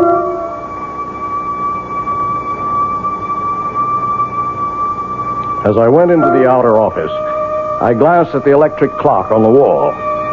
The hands clocked to noon as I did so, and I was looking at a, by now, familiar scene. The nurse who had risen to escort the next patient in was suddenly transfixed, halfway up from her chair.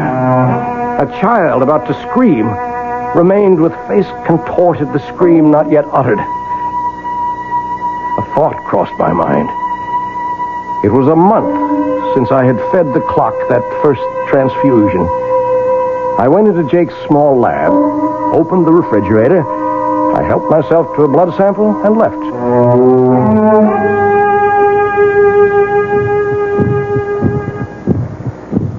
Back at the store, the only sound was the beat of my clock. It seemed a little labored to me, but for the moment I was too furious to see what Harriet had been at since I left.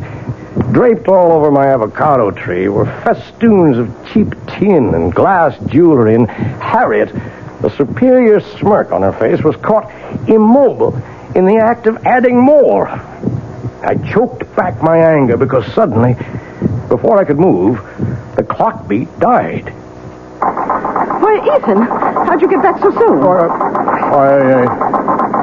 What are you doing to the avocado? Well, since I can't take it out of the window, I thought I'd just use it as a display tree. You leave that alone. As long as it's there, no one moves that or touches it, except me. You understand that?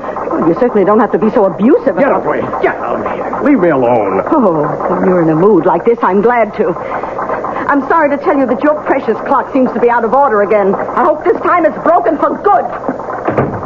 Good riddance. Poor old tree. But first, some special oil for the magic lamp. Please, God, you'll still run again.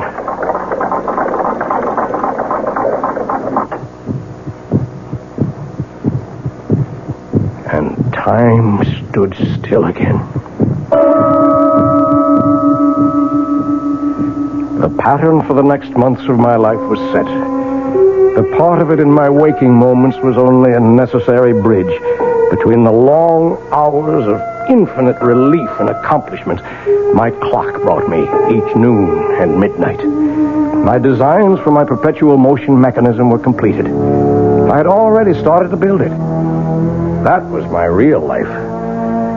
Although I found to my dismay that the clock seemed to demand more and more frequent transfusions to stay running. But these were easy to steal from Jake's office in the hours when time stood still. And once again, events caught up with me. Oh, Jake, just a moment.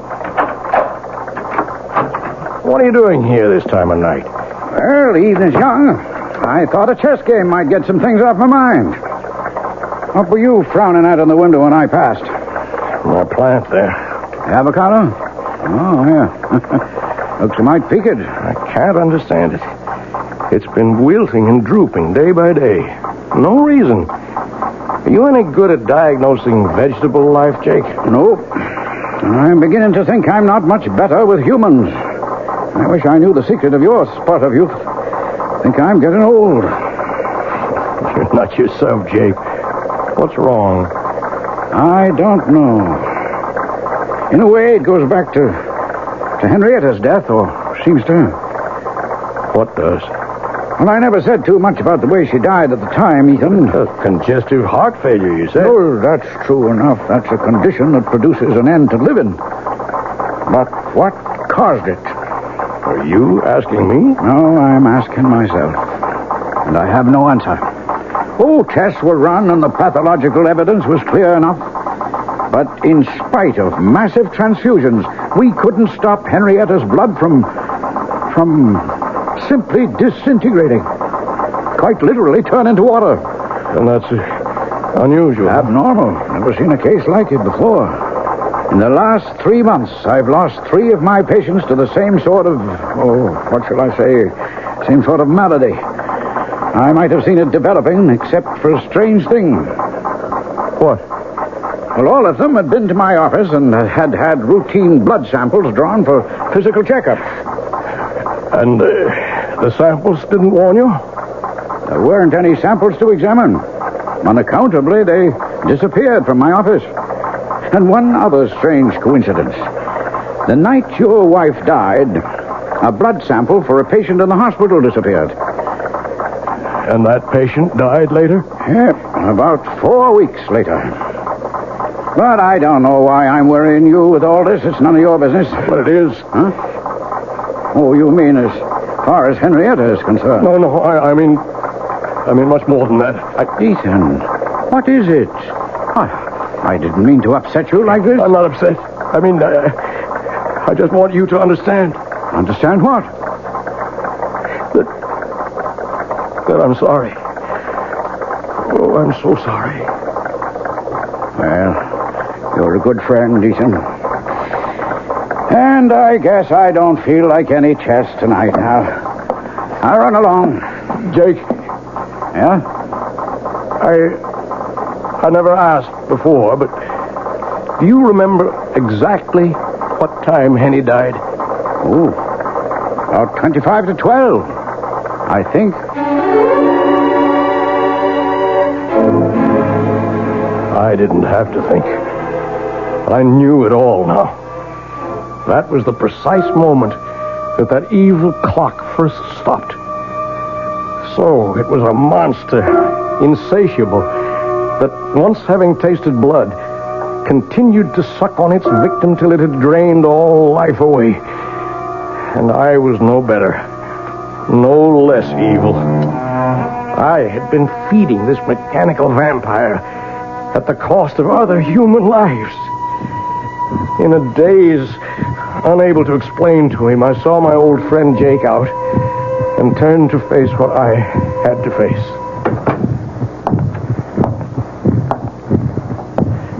The shop was dark as I walked to the clock. My ears were so attuned to it by now that I'd been aware that it had started to labor and needed a fresh transfusion. I was more than a little mad by now, as in the dark I said to it, "Die! Damn you, you devil! Die!" My moment of triumph was brief. I still had my own expiation to make. Not only for my wife, but for all those others. And there was a personal sadness as my hands in the darkness traced the form of my perpetual motion machine, which would never be completed now. A man without love, wife, or children would like to leave a small footprint on the sands, his gauge to immortality. All I would leave now was a sick avocado tree I had nourished for 20 years for nothing. And then suddenly, I heard stealthy footsteps and pulled back into the shadows.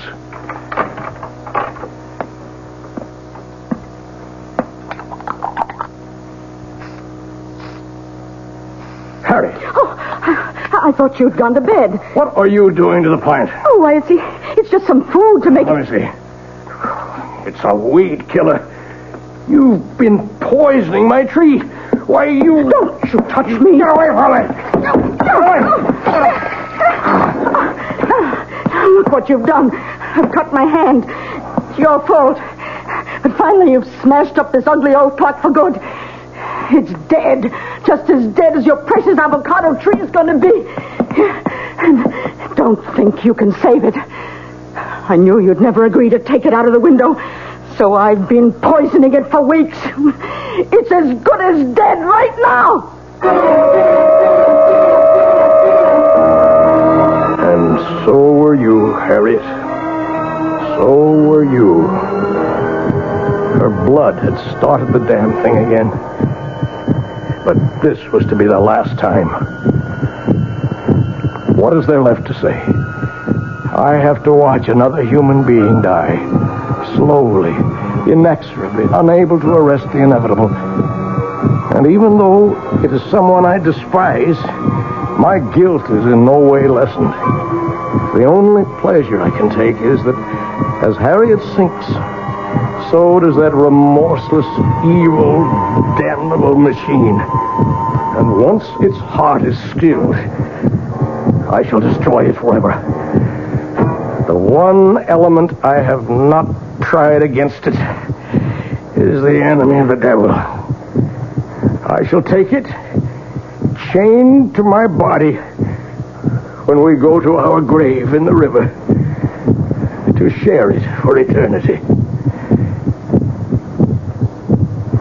As I finish this confession, to mail to my good friend, Dr. Jacob Royce, I can hear the evil thing labor, about to die.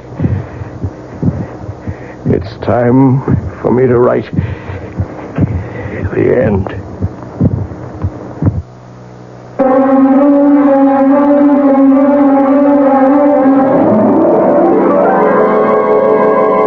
So be warned. If you should by any chance come across a clock in a curio shop shaped like an hourglass with a dial that bears the number 13 instead of 12, shun it like the plague. I'll be back shortly.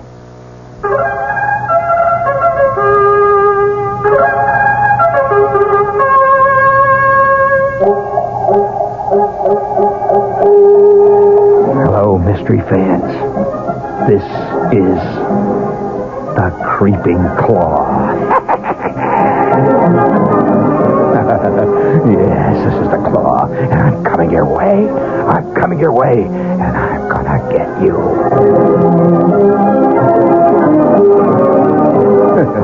Oh, I'd love to play the lead in one of those mysteries. This is Gene Shepherd, gang, and I'm here to tell you that there's been a great time change here on WOR, and from here on in, I'm going to be heard every night. There's been all kinds of phone calls about it, so here's the answer. Every night at 9:15, Monday through Friday. Gene Shepherd, better known as the Creeping Claw. Good evening, I'm Patricia McCann. Dora McCann and I hope to have the pleasure of your company this week from 11:15 a.m. to 12, Monday through Friday. And let me tell you what we've got planned. Food prices have gone up again, so tomorrow we'll talk good, cheap food and how to make it taste. Then Tuesday, the day we've set aside for our ongoing nutrition series, our guest will be Diane Buckman, and she'll tell you how to use herbs to make everything from your own cosmetics and perfume to a natural tranquilizer. Then on Wednesday, we're going to get tough. Our guest will be Ralph Charles, a lawyer, a consumer, and a complainer, and he wants to tell us all how to get satisfaction from Ma Bell, Con Ed, and the local TV repairman. Thursday, Dora McCann interviews a lady who does a lot of ad-libbing in the kitchen, who doesn't think you should be uptight about a lot of the old rules and regulations. Her name is Glenn Andrews. She's author of Impromptu Cooking. And then last but not least, on Friday, you'll hear Muhammad Salam, who'll talk about his Middle Eastern restaurant, the Tripoli restaurant here in New York, one of the best. Have we got a date? Monday through Friday, the McCann program right here on WOR.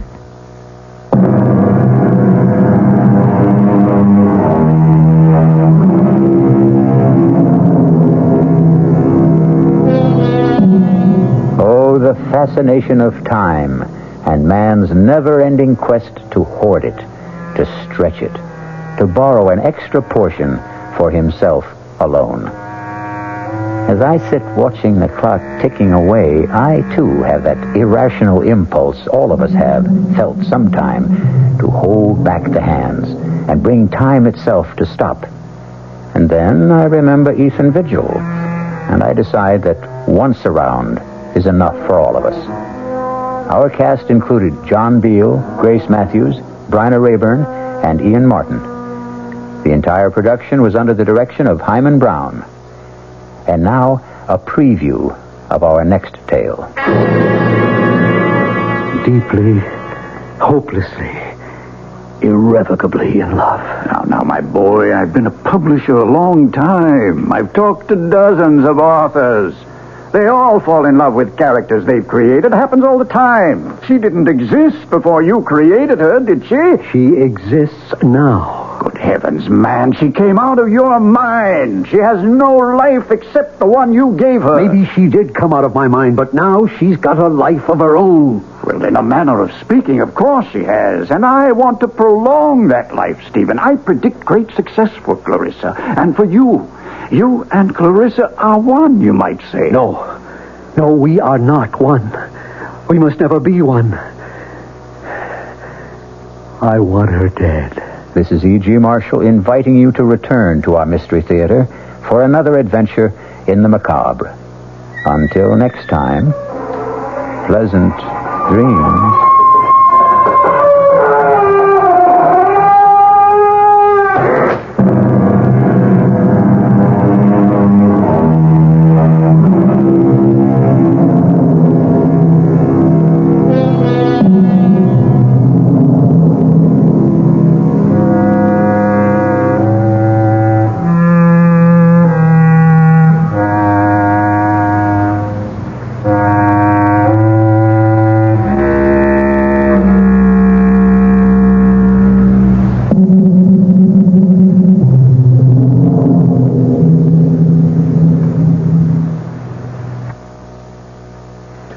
WOR Mystery Theater was brought to you by ShopRite Supermarkets, where you get a lot more for a little less, and by Suburban Savings, with offices throughout North Jersey.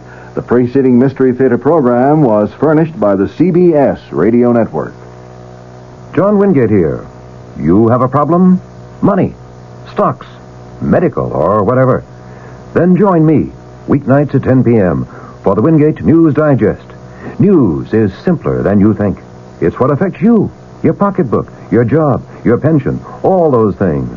These we cover, plus all hard news. The Wingate News Digest, weeknights at 10.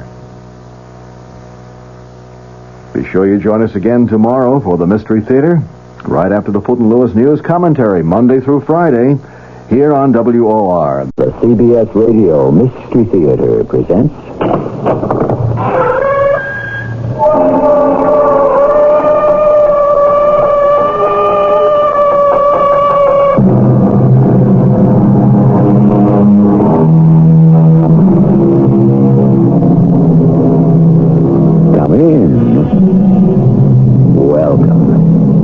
E.G. Marshall. There are many sports, of course, and I enjoy them all. But in my heart of hearts, I have to confess that there is no one of them quite like baseball. Why is that? Oh, it has to do with the fact that the clock never runs out on a baseball game. It is played till the last out. That it has a slow, stately grace and infinite complexities, but most of all, because it is the ball that controls the game. Except perhaps during a part of this one special season. He thrust him back again. I was just he wouldn't crowd that straight. I wish he'd wear an ear flap. If he gets hit a fastball. Hit him. Right in the temple. Get the trainer. Have the ambulance stand by. Guess he won't get up so quick from this meeting.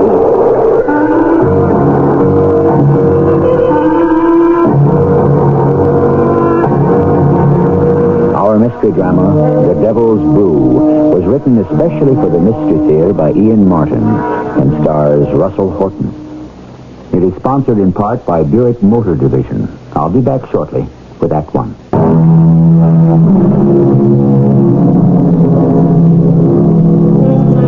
In every generation, a crop of baseball phenoms crop up. For that matter, every year. But only a small percentage hang in there. I'm talking about the real phenoms. A Babe Ruth, a Sandy Koufax, a Joe DiMaggio, a Willie Mays. But strip it down to bare facts. Pitchers against hitters. It is the hitters who can win for you every day. So, in my book, they are the very special gold. This is the story of one such hitter. I've lived a long life and a good life, and I got no complaints. Baseball was good to me, and the Lord, too. And you could look it up. It's all there in the book. Now, I see a lot of players come and go. Humpty Dumpty's average guys, and a few you got no words for. They're just so good. Now, I never had a son, more's the pity, or a daughter. But there was Dusty. I don't know. He had some kind of fancy moniker like Dustin after the movie star. The old one, I mean. Dustin Farnham, that was. But the kid's other name was Lane, so like it always is in baseball, the nickname stuck. Dusty. I remember the first year he showed up at training camp.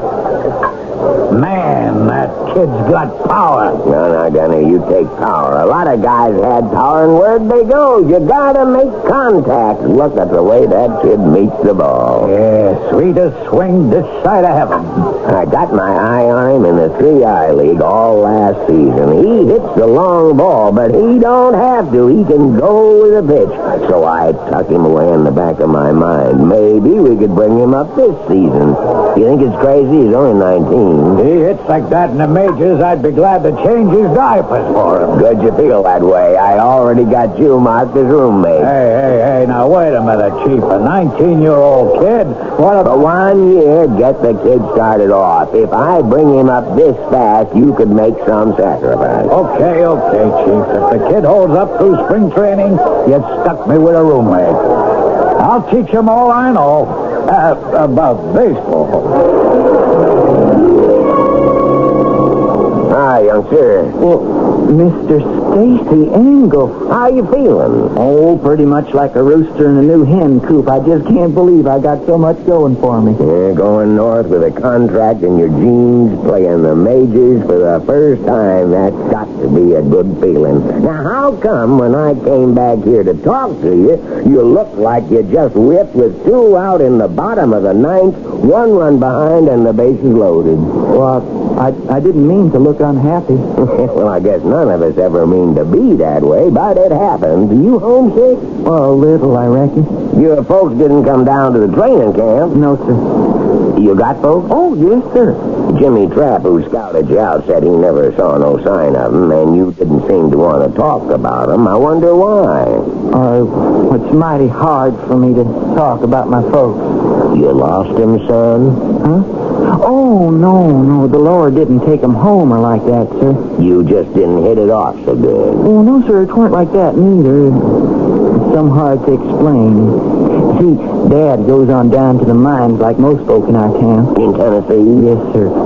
Fry's Corners, I don't reckon you maybe ever heard of it. See, the way it was, long about when I was 12 maybe, Dad got his in the mines. I mean, he got hurt pretty bad, and he was set out to pension.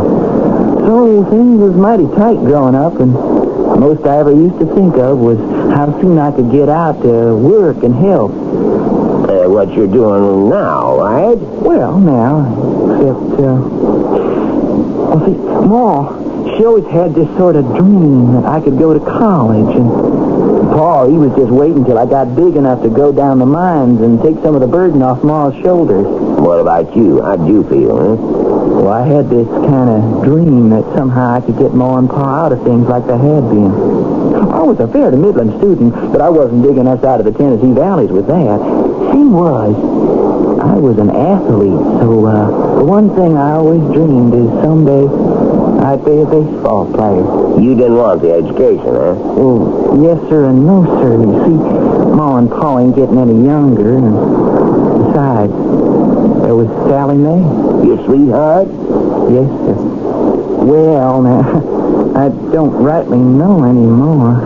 I'll finish it for you. Your pa said if you didn't go to the mines, you were ducking out. Your ma only wanted you to go on to college where you'd maybe end up a lawyer or a doctor or a president. And Sally Mae turned on the waterworks and said you never loved her anyway, and she never wanted to see you again, and she was going to take up with Clint or Scotty or some other lunk who could promise to hang around and didn't even know he was stuck, right? Well, you're right about Ma and Pa. He threw me out. That's why I just gotta prove myself. I gotta make good, Mr. Angle. Don't press it, son. Let it come easy and gentle. You got all the tools. If a fella don't give himself at least one chance at it, how's he ever gonna know? You gotta have faith in yourself. That's what Sally Mae says. Chalk one up for her. Now, what'd she do? Oh, she's teaching and working as a waitress. Teaching? She older than you? Oh, no, sir. She teaches in our Bible school. We're some religious down our way. That's what worries me most of all. What's that? Well, that I should be listening to my Ma and Pa. You know what the good book says? I have dug into it and out of it in my time. Now, what were the particular words you had in mind? Honor thy father and thy mother, that thy days may be long in the land. Justy, son, I wouldn't worry too much. I think you made the right move. I think in the long run, you're going to be able to honor them a lot more and a lot sooner by being right where you are, God willing. Well, I surely hope he is, sir. And that he's going to help me get enough cash money to make up to them for all they suffered through. I gotta say, it looked like Dusty's prayer had been answered as he burned up the league through May, past June, July, and the All-Star game. He's a Saints for Rookie of the Year and gets named to the outfield. Why not? Hitting .392. Only Rod Carew in the other league is ahead of him by 1 percentage point. And then it happened. Why don't you call it on him, umpire? You see how he low-bridged my man? What did he do? Get away with murder? Leave it, Lee. Stacy, no umpire can call a beanball against a pitcher as long as Dusty hangs in that close on the plate. I wouldn't mind so much if he'd wear the ear flaps. Sure and fate he's gonna... What do you mean, strike? Why don't you wear your contacts? What's the count, Gunner? 4-1. I figure he'd try to sneak the fastball by. Shall I give him a hit sign? Let Dusty make his own guess. Just what he did, even up 2-2. He might waste this one, see if Dusty goes fishing. Fastball! Fastball! On the kid. I knew it myself. Hit him right on the temple, under the helmet. He dropped like a stone. Get the trainer and the stretcher. And make sure the ambulance is ready. That boy ain't gonna get up so fast from this one.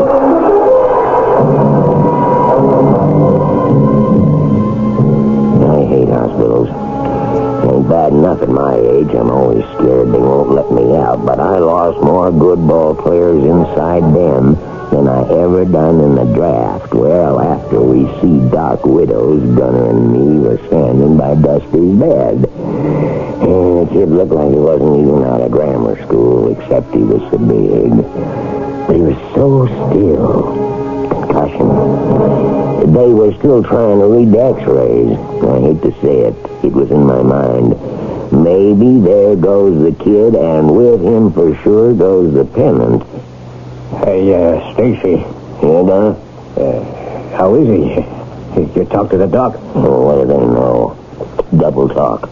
Concussion, maybe he shakes it off, maybe he doesn't. He's in a coma right now. But how come he's twitching like that? Like what? Look out. Maybe he's coming too. Hello? Hello? Hello? Hello? Hello? Hello? Who are you? Now, you don't recognize me? Sorry, sir. I just don't recollect we ever even had a nod and acquaintance. Well, now, you had no reason to take up with me, you see. Because you stayed at home, out of the primrose path. Pardon, Miss... I'm sorry, I don't know the name. Mr. Conjurman, you can call me. And I'm here to take you. Take me? Where? Home? Now, that depends on what you think of as home. Tennessee? Oh, no. You ran away from there. Oh, yes, against the way your ma and pa wanted. Well, that was only... Too late to wiggle out of it, boy. You broke a ma on one commandment. So I've been sent to claim you. Well, you can't claim me. I'm signed under contract to the Cougar. You're signed to a bigger contract than that, boy, which takes priority. You have sinned, and you have transgressed, and the Lord in his rightful anger smote you down. Who do you think threw that baseball? Well, I reckon if you believe that he makes everything happen, you could say the good Lord. Exactly. In his wrath, he struck you down and turned his back on you, which made you a free agent, son, open to all bidders. So we are going to exercise that option, and I'm here to take you with me. Where's that, Mr. Conjurman? A piece south of here. We call the team the Hellcats. We got quite a lineup. Come on, boy. It's time to go. You mean it's all over for me? I'm going to be dead? Well, now, Dusty boy, would I be here making an offer if we felt you weren't?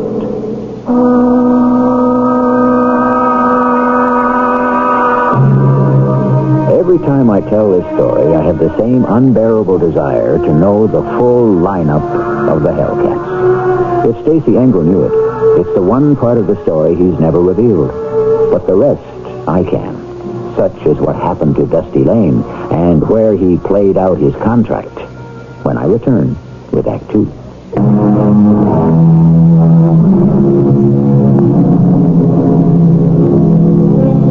Of course, it also occurs to me every time I tell this story that possibly neither Dusty himself or Stacy Engel, to whom he revealed the whole confrontation with the ambiguous Mr. Conjurman later, ever knew it either. Certainly, at the place we are in the story, Stacy knew nothing of any of this, as he and Gunner leaned solicitously over the tortured boy who was still involved in a dialogue with Mr. Conjurman. But I don't want to be dead. I don't want to join your team. You better, boy. We got a claim on you. No, you ain't. I'd be ready to take you to the baseball commissioner with that. This is a higher authority. Put it this way, Dusty. You already broke 3 commandments, I know. Which? The 5th, honor thy father and thy mother. And the 4th, you have not kept the Sabbath holy. But Sunday's the big baseball day. You know how many doubleheaders are played on Sunday. I ain't arguing, boy. I'm just pointing the finger. And then there's the 1st commandment. Oh. Thou shalt have no other God but me. See, you know it because it's in your own mind. I don't have to speak it out for you, Dusty. Now, which have you paid more attention to in the last year? The Lord or baseball? Well, see, you got to understand, Mr. Conjurman, during the season, a fella's got to bear down. It takes a power of concentration. You haven't answered my question. Well, I guess during the season, anyway, I'd have to say baseball. So you have sinned. And I'm here to claim you under a contract that supersedes any other you might have signed, and that gives me the right to your services with no let or hindrance, not even including the intervention of the baseball commissioner himself. So come on, boy, let's go. No. Whatever I done wrong ain't that big. You can haul me away. You better. You know what'll happen if you don't go with me? You ain't never gonna hit another baseball as long as you live. You just struck out. Struck out. Struck out? You ain't gonna strike out on us now, kid, just when we need you. What'd you say? Well, we need you, son. You're our big bat. You gotta come on home, boost us to the pennant, maybe even the world championship. That you, Mr. Engel? Sure. How you feel, son? Well, reckon I don't know all the way. Kind of mixed up. I sure am sleepy. That's fine. You rest up, son. We'll hold the line till you get back. Then you and me and the team is going to go all the way. Now, I'm counting on it, you hear? Well, I hear you, Mr. Engel. I just hope I can live up to what you want. 2 days later, Dusty was back with us, good as new, only I don't know as I liked the way he was meeting the ball in the batting cage, which was not at all. Only you figure a conk on the head and 3 days in the hospital don't exactly sharpen your batting eye. He wasn't laying the bat on the ball. And all of a sudden, though it wasn't really that way, it just built up. He was 0 for 17. Oh, yeah. Mr. Engel, you wanted to talk with me? Yeah, Dusty, you come on in. Close the door. Yes, I guess you want to ball me out? Because you're going 0 for 17? Well, I ain't helping the team. And you ain't helping yourself, feeling sorry for yourself. Now, what do you think's the problem? Well, I don't rightly know how to say it. Well, it ain't the way you're swinging. Me and Gunner check that out. And you're not carrying no foot in the bucket. Well, the pitchers don't scare me none, if and that's what you mean. I'm glad somebody figured for once exactly what I mean. You don't seem to worry none about getting beamed again. You're still crowding the plate again, same as you always did. Well, the only way I know how to hit, sir, only I don't hit. That's the $46,000 question. Well, you mean the $64,000 question? No, son. We know that one always has to have an answer. This one's turned acey-doocy. I just hope there is an answer. We run Dusty through the whole hospital hoopla. Eye test, neurology responses, some cockamamie new thing called mycology, where they measure muscle reactions, bone scans, the works. The way he comes out of the tests, if they were in a college, he makes Phi Beta Kappa. And a week later, he's 0 for 24. So I gotta take steps. You ain't eating your spaghetti, Stace. I got news for you, Gunner. I ain't eating my cornflakes neither, or no tuna fish sandwiches, or no nothing. All I'm eating is my stomach. We're already 3.5 games out, and it's August already. And where are we going to make a run?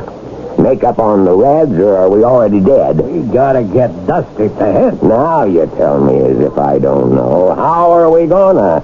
I've tried everything I know. Oh, I've been watching him real careful, Chief. That's nice. And, there's, nothing wrong. It's mental. I know it's mental. What am I manager for? I don't know when a kid is screwed up in his head. The big question is, where do I reach to unscrew him? Gee, I don't know. There's something bothering that boy, only he don't know how to let it out. So I'm going to have to dig to find it. You think you and Pete can run this team a couple of days? Oh, well, Pete's the coach. You turn it over to him. I will, but no pitching coach is smart enough to run the whole ball game. Now, you keep an eye on him, you hear? Yeah, sure, Stace. But, where are you going? We got an open day tomorrow. I'm going to make me a little trip. Maybe I won't have to miss no games, but just in case, I could join you in Pittsburgh if I don't make it back here to Atlanta. I'll leave you the number of whatever kind of flea bag hotel they might have in Fry's Corners. Yeah, Fry's Corners. Where's that at? Tennessee. It's Dusty's hometown. Maybe I can find the answer there to what's wrong with him. Oh, you're going to see his folks, huh? I don't reckon unless I have to. I want to see a little girl named Sally Mae Rogers. Didn't you tell me that was his girlfriend's name? Well, yes, sir, but I don't... Gunner, I'm going to tell you none of us knows what to think. And I used up all the tricks I got. Maybe this little gal can come up with one I ain't got.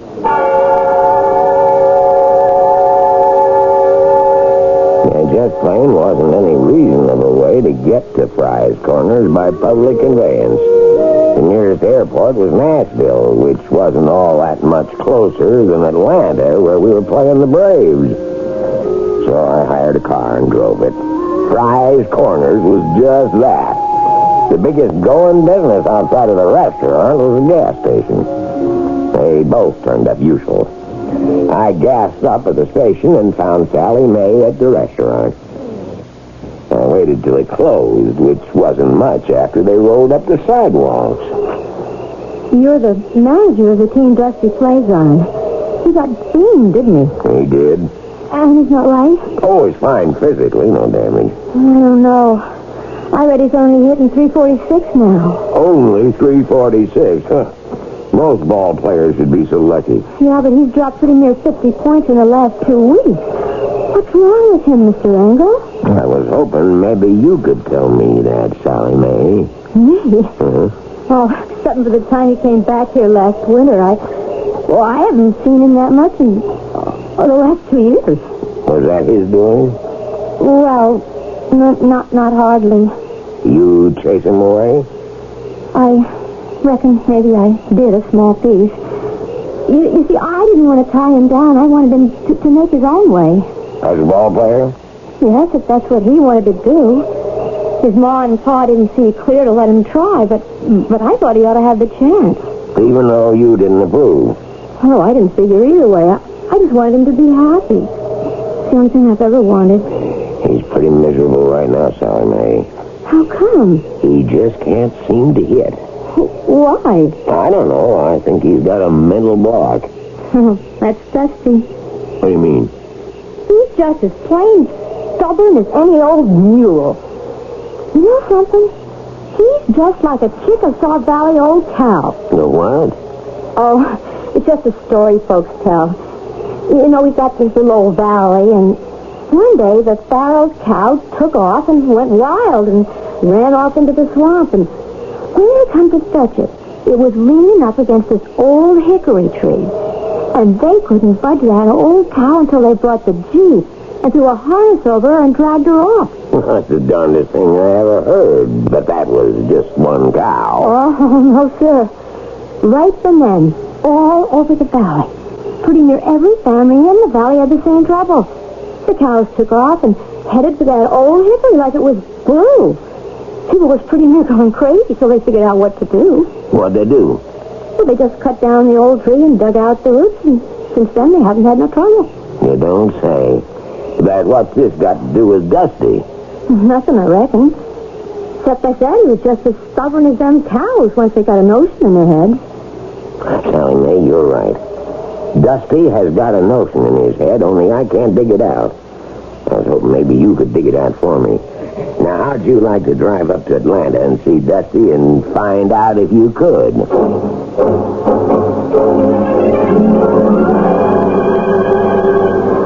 Hey, Chief, I'm sure glad you're back. Hey, how we doing? Lousy. 4 runs down. Dusty? Still ain't hitting a lick. He's our next hitter. Hey, what happened? Lindstrom just got a base on ball. They're all loaded up. You weren't here, I jerked Dusty for a pinch hitter. No, you don't. I want him to hit for himself. Okay, you're the boss. He's just going to make a loud out. You don't have much faith in your roommate, Gunner. The whole trouble is, Chief, he don't have no faith in himself. That's right, one. You got any news out of him yet? Why? No, sir, he's real down. The only thing he said to me was it looked like Mr. Conjurman had him hexed for good. Still swings real pretty. How'd he miss that? Who's Mr. Conjurman? He won't tell me. He struck out. Yeah, with 3 men on base. That's 33 for 0. How you figure he's ever going to hit again, Chief? There's something riding him he won't tell us. That's why I brought his girlfriend up here. Maybe she can get him to loosen up and tell us what the trouble is. It's such a simple game, isn't it? A man throws a ball. The batter has a round stick. All he has to do is swing it so it meets the ball. Why doesn't he? There have been more words written about that than have been written about the history of the world. More people will agonize about a ball player like Dusty Lane, will he or won't he, than will contemplate their immortal souls. Will he? We'll find that out when I return with Act 3.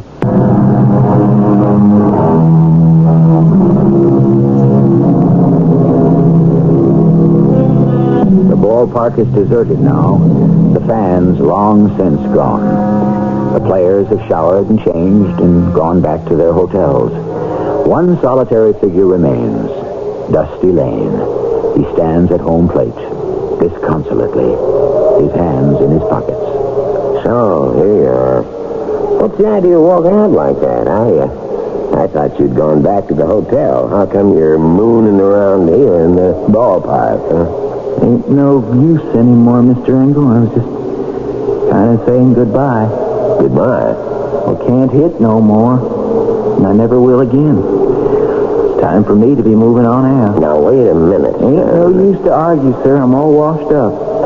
There's only one other team that have me, and I ain't playing for them no how, no way. What other team? Oh, don't make no, never mind. I ain't gonna play for them. I'm just going home. To Sally Mae. And to Ma and Pa. I thought the main idea was you wanted to get them out of the hills. Well, that was a dream I had, but it just didn't pan out. I'll go on back and go to work in the mines.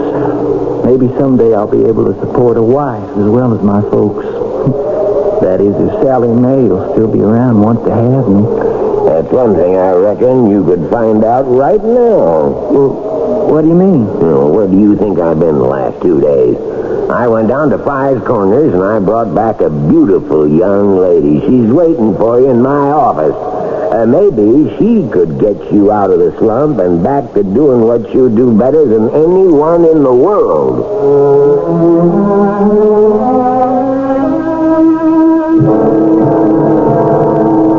Dustin McKeever Lane, what kind of a girl do you think I am? Well, Sally, I only seen you the one time for a few days in 2 years. Now, you listen to me, Dustin. I can be just as stubborn as you. I gave you my word I was your girl, and there ain't nothing that's going to change that. Oh, I don't know, Sally Mae. I'm a flop. You see the game today? I only saw the last time you struck out. 33 times in a row. Even if I do get the bat on the ball, it's just a loud old foul or a little squibbler straight at someone in the infield. Mr. Engel says it's just a slump, and the thing to do is to get you out of it. Oh, it ain't no slump. And there's no way out. That is no way to think. How do you know? I'd be ashamed to tell you. Dustin McKeever Lane, I know you through and through like a book. And I don't believe you ever done or could do anything to be ashamed of. I walked out on my Ma and Pa. And sort of you. You didn't walk out on me. I told you I wanted you to go. And you didn't fail your Ma and Pa. They failed you, trying to hold you back. Your Ma knows that now. Even your Pa was more stubborn than you are. He's coming around. Well, I still went against what it says in the good book, in Deuteronomy, that I should honor my father and my mother. Who says you didn't honor them? Mr. Conjureman. Who? Mr. Conjureman. You know who you're talking about, Dustin? I reckon I do. What were you doing having any traffic with him? And how come you believe one single word he said? I didn't ever dare admit about him to no one. Except you, Sally Mae. Because you might understand. So I'm going to tell you right now how it was and why I can't play ball no more.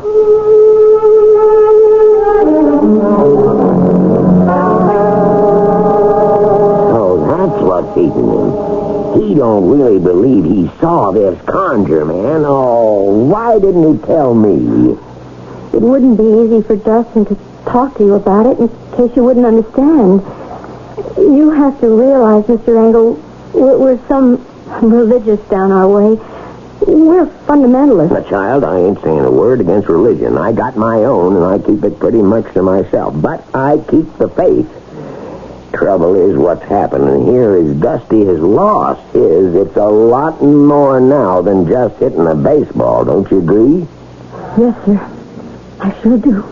So we gotta take steps. I want to win a pennant, maybe even a world's championship. But what's more important is to give that boy his faith. How are we gonna do that? Why is it so hard to hit a ball someone throws at you? There are some questions. How can you answer? If there was only some way you could coax the ball to go to the bat or the bat to the ball, why then... What was that story you told me about the Chickasaw Valley cows? Oh, when I was talking about stubborn? There was a tree, and the cows all broke out and wanted to lean against it or something. Oh, they got kind of stuck. Like, there was some kind of magnet in the tree, or maybe the sap was something they wanted to rub up against and they couldn't resist. Like them Loreleis on the Rhine, a man couldn't resist, or maybe it was the sirens in ancient history. Anyway, it was a kind of a spell. I reckon Maybe, like the spell Dusty believes this Mr. Conjurman can weave over him. I don't know how we can take him out of it. First off, I've got to have a little private talk with Dusty.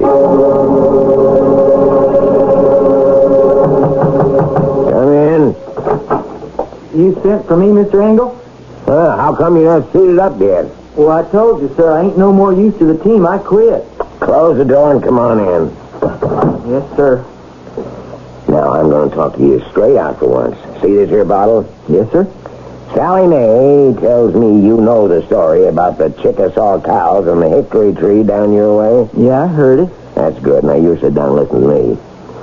When I went down to Fry's Corners to bring Sally Mae up here, hoping to shake you out of the slump, another notion crossed my mind. A real crazy notion. I decided to give it a whirl. Well, what was that, sir? Well, now, you like to use hickory bats, right? That's right. And what's a baseball made of? I don't know all the way. A cork center, and then rubber and woolen yarn binding, most as I remember. Mm-hmm. And the cover? Horsehide. Wrong. Huh? Hasn't been for years. It's cowhide. Oh, yes, sir, if you say so. But I don't... I'm trying to prove to you a manager's got some use after all. Here's a tree in your hometown area that cows can't stay away from. They gotta rub up against it. Why? I don't know.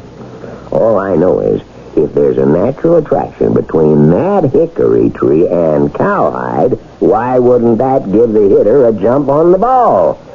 Help him to meet it solid, no matter what the pitcher threw. Well, I can't quite follow you. You mean if someone had bats made from that particular tree? Too late for that, son. They cut that tree down. But what I did do, I got up to the stump before it dried up, and I got me some of the sap. It's all here in this bottle. The last we'll ever get, but enough to run out the season. Well, I don't know what you mean. Son, I got Gunner to throw to me, and I tried this out. You rub just a little of this on the fat of the bat. And if the ball is anywhere in the strike zone, when you swing, you gotta make contact. And there's no doubt about that one. It's long gone out of the park. And that is Dusty Lane's second home run of a phenomenal day. There he goes, trotting around the bases in that familiar lope. That mighty whack makes him 5 for 5 on this first day he has broken out of the massive batting slump that's held him hitless for 33 straight at-bats. So, where are you going, Dusty boy? I'm on deck, Mr. Engel. You, got the stuff on your bat? Well, no, sir, not today, sir. Why not? Well, I got to thinking it don't hardly seem fair, sir, like taking advantage. Son, baseball's a game of constantly taking advantage. The whole idea is you gotta win, so why wouldn't you? You christen that bat. We need the hits. It's almost September already, and we're only 3 games up. You want the team to top the league, don't you? Yes, sir. And win the pennant? Yes, sir. And the World Series? Oh, yes, sir. You want that new little wife of yours to keep on being proud of you, don't you? Yes, sir. You don't want to let Sally Mae down. No, sir. So you get a couple of drops of that magic gunk on your bat, and don't you waste it. It's going to last the season. That's the last there is anywhere. Yes, sir, Mr. Engel.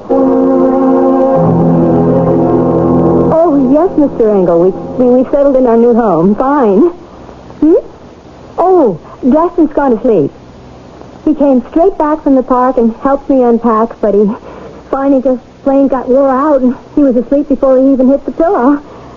Anything important? Oh, that's real nice. I'll tell him you called.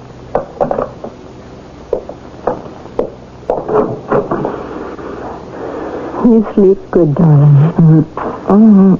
Oh, dear.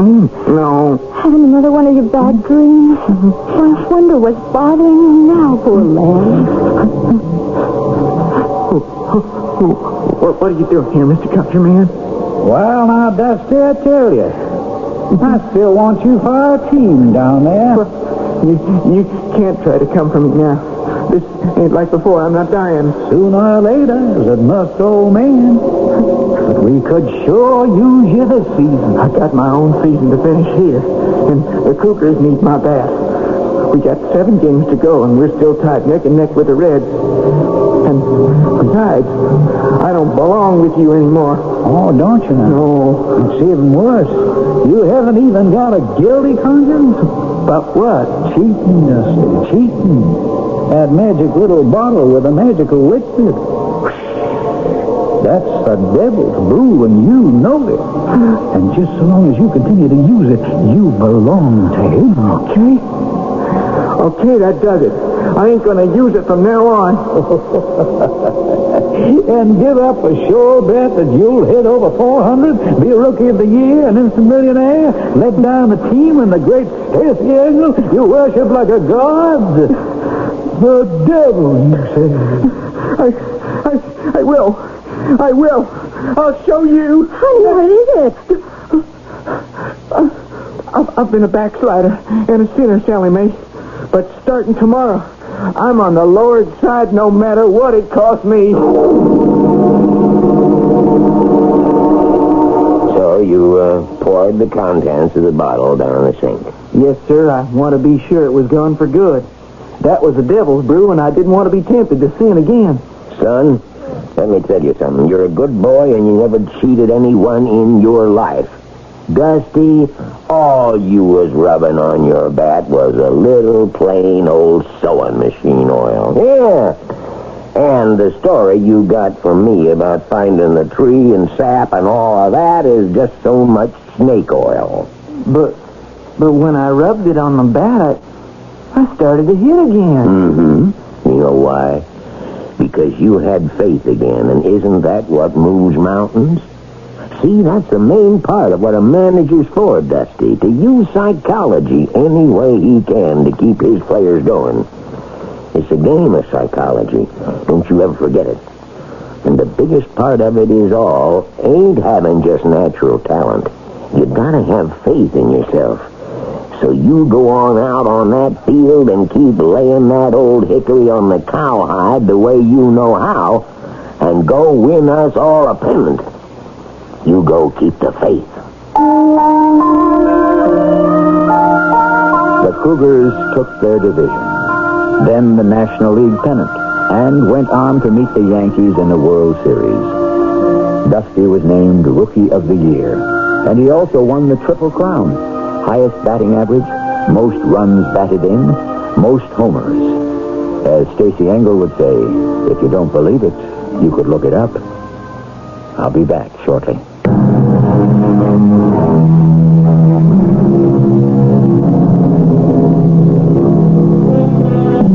Perhaps the most fascinating thing about our national game is the wealth of literature it engenders. Not only the reams of statistics, the daily press coverage, and the parade of books that come out year by year, but the stories, short and tall, the baseball legends. And if not all of them are exactly true, who's going to complain? Just so long as they entertain. Our cast included Russell Horton, Rosemary Rice, Ian Martin, and Leon Janney. The entire production was under the direction of Hyman Brown. This is E.G. Marshall inviting you to return to our Mystery Theater for another adventure in the macabre. Until next time, pleasant dreams.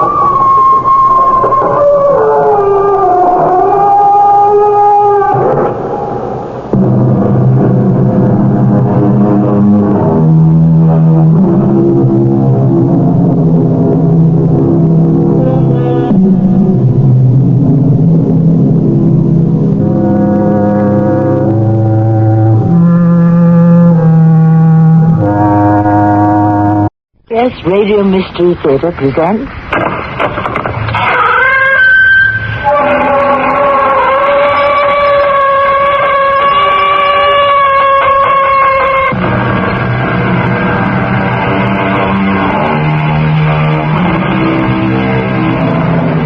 Welcome. Come in. I'm Tammy Grimes. Today, the Horatio Alger story of the young, ambitious American who works his way up from nowhere and becomes wealthy.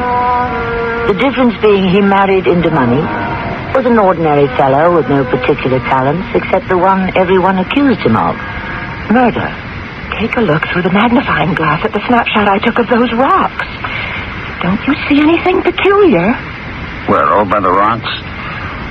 Oh. Isn't that a human hand sticking up out of them? A hand?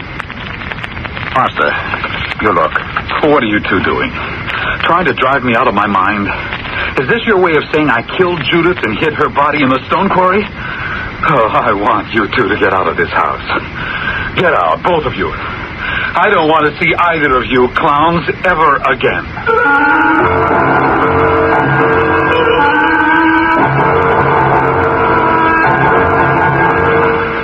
Our mystery drama, The Hand of Amnesia, was written especially for the Mystery Theater by G. Frederick Lewis and stars Ralph Bell. I shall return shortly with Act One.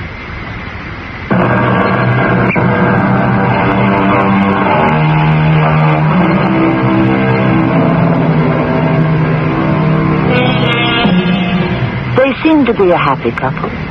She perhaps somewhat older than he. The stars were out. A sliver of moon shone across the old stone quarry that loomed over a small lake. He kept looking at her and smiling, but her face was serious.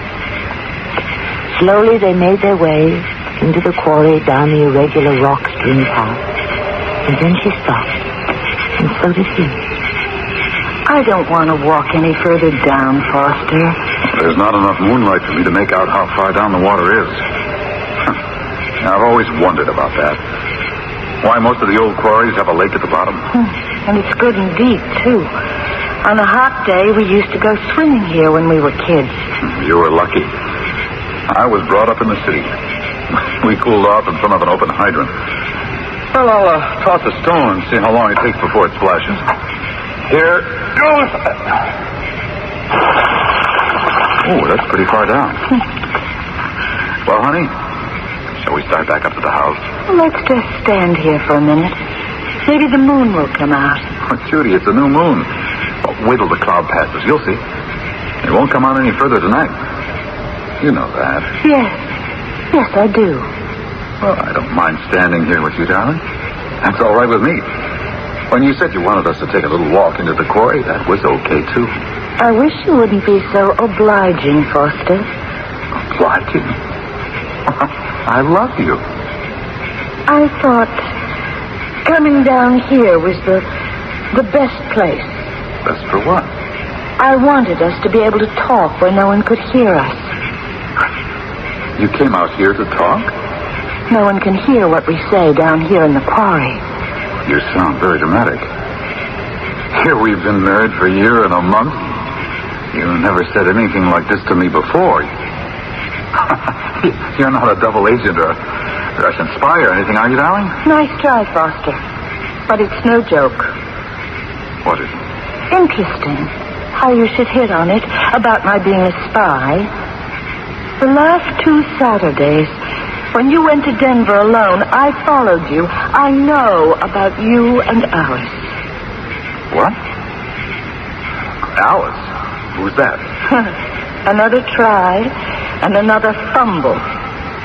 Did she ever get her wallet back? The one that was lifted out of her handbag? The detective agency told me they'd mail it right back to her. That's how I know her name and where she lives. Judy, it isn't anything. She's an old friend. We worked together at the mountain resort. I knew her years before I met you. I thought I loved you, and I thought you loved me. And that means no more old friends. You're right, sweetheart. I won't see her anymore. I can't believe that. I couldn't trust you. And when there's no trust, there's no marriage. It's over, Foster. I want you to pack up all your clothes and whatever else is yours and be out of the house by noon tomorrow. And as soon as you let me know where you're staying, I'll have my lawyers work out a settlement.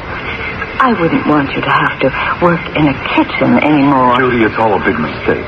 You're blowing this all out of proportion. I love you, darling. Only you. Can't I have another chance to prove to you I love you? No, darling. The agency tells me it wasn't just those 2 weekends. No more chances, darling. It's over. But you're not being fair.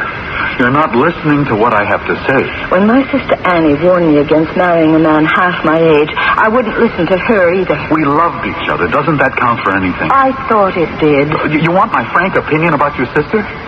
For she was darn sore you married me and that I would be sharing your money. That's what it was. It was the money that made her say it couldn't last. Whatever the reason, Annie was right, wasn't she?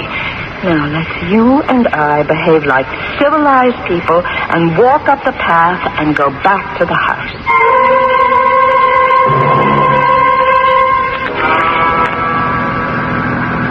Annie, will you please stop harping on that? Well, it's true, Bill, isn't it? Isn't it? He married my sister for her money. How would Foster have known Judith had any money? He doesn't even come from around here. Well, don't you suppose it was in all the papers when Charlie died and left her a whole grocery chain? And was big bucks. Oh. Anyway, a lot of water's passed under the bridge since then. How long's it been since Judith disappeared? Almost 4 months. It makes me so mad. I mean, the police haven't done anything, and Foster just goes on pretending she disappeared, and he has no idea where she went. Oh, Annie, cut it out, will you? The week after Judith dropped out of sight, we came down, just like we are today. We stayed at the house. Didn't you believe him? He sure acted like he loved her, missed her. He acted like it, yeah. Well, he didn't sound like a man who was lying. I'll tell you that. Remember he told us about the walk they took all around the property the last night he saw? Yes, I heard him say all that, and how he didn't feel well, and he went up to bed, and the next morning Judith was gone. Oh, boy, this car. There she goes again. Stalling, all the time stalling. I'm going to take a look at the distributor. Then, again, maybe it's the feline, I don't know. Bill, turn this way. Watch the birdie. All right, you have to take pictures now. No, Bill, say cheese. Oh, boy, you and that camera. Before I open the hood, you make sure the clutch is in. All right, step on the starter, will you? Oh, boy. There's her at the limits. Every time it stalls and I get out, she starts right up again. Well, anyway, I got a nice picture of you, Bill. Oh, I love to watch it developing right in front of your eyes.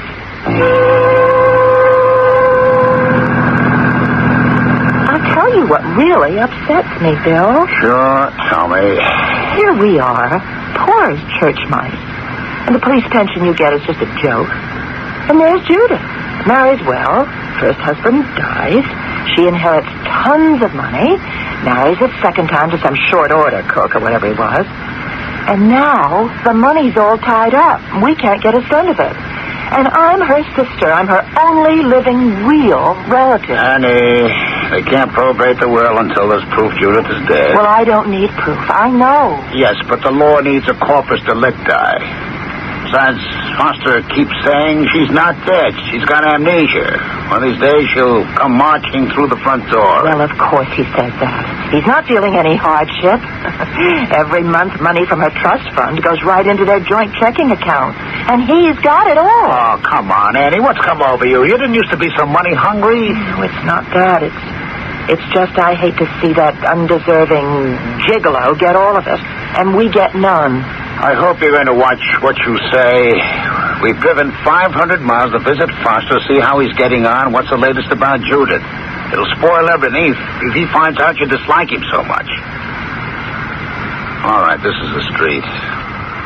I'll drop you over the house, take the car to a garage, see if they can find out what's wrong, why she keeps stalling.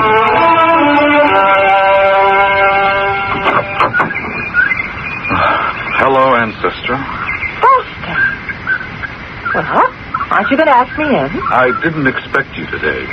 Where's Bill? He's gone round to a garage. There's something wrong with the car. Old age, I expect. Oh, I wish we could afford a new one. What do you mean you weren't expecting us? I wrote. I told you we were coming. You didn't say when. Sure. Come in. Just making some coffee for myself. If there was anyone I didn't want to see, it was Judy's sister, Ancestra. Annie, as they call her. It was 4 months since Judy had disappeared. And the last thing I needed was someone poking around the house asking questions. I'd had enough flack from the chief of police. Foster, I'll have a cup of coffee, too. Well, I must say you have kept up the house real well. I mean, everything is nice and clean. Well, the couple still works here, Mary and John. This just happens to be their weekend off.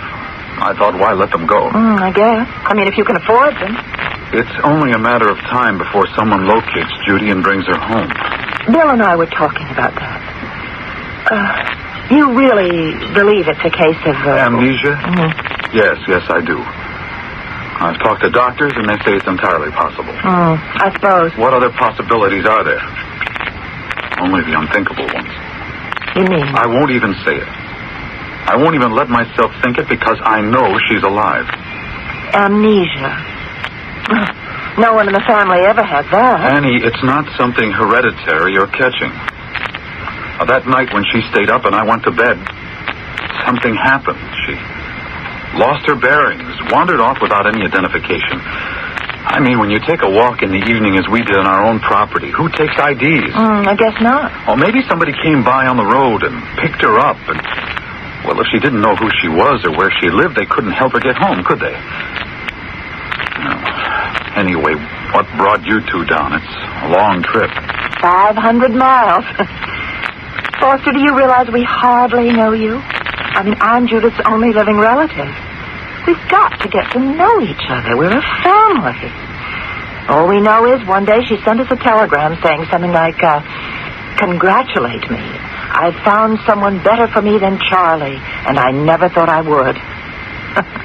We don't even know how you two met. It was at a mountain resort where I was working. Oh, yeah, I do remember. You were a cook or something. Annie, all those cracks about Judy marrying a mere cook. Don't think I don't get the message. Because she had money left her by her first husband, you think that's what I was after. Oh, Bill, and I never thought any such thing. What's a woman doing, marrying a man half her age with not very much of anything to offer her? I love Judy, understand? And I still love her. I just want to get that straight, okay? Oh, that's Bill. He's had the car fixed. Did I tell you? We thought we'd spend the night.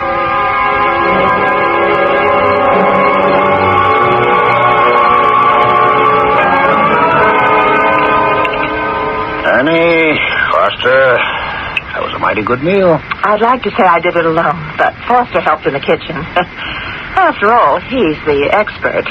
Bill, can I see you for a few minutes on the porch? You two have a nice chat.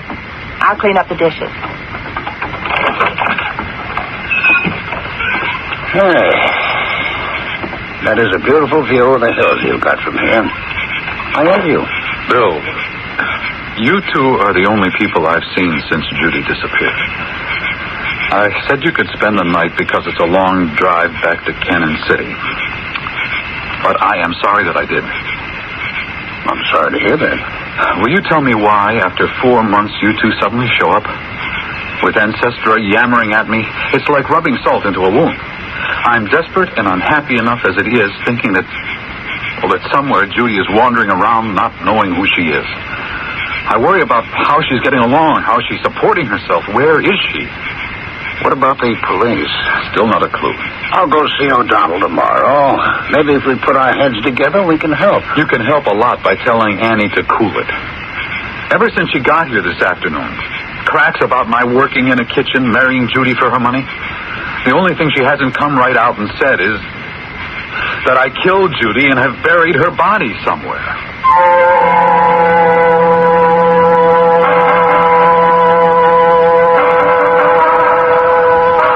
Whether Judith is alive or dead is not a question answered by guesswork. That rare commodity, the truth, contains the only answer. And it is the search for this truth that places some people behind shields and others behind bars. We may be closer to discovery when I return shortly with Act 2.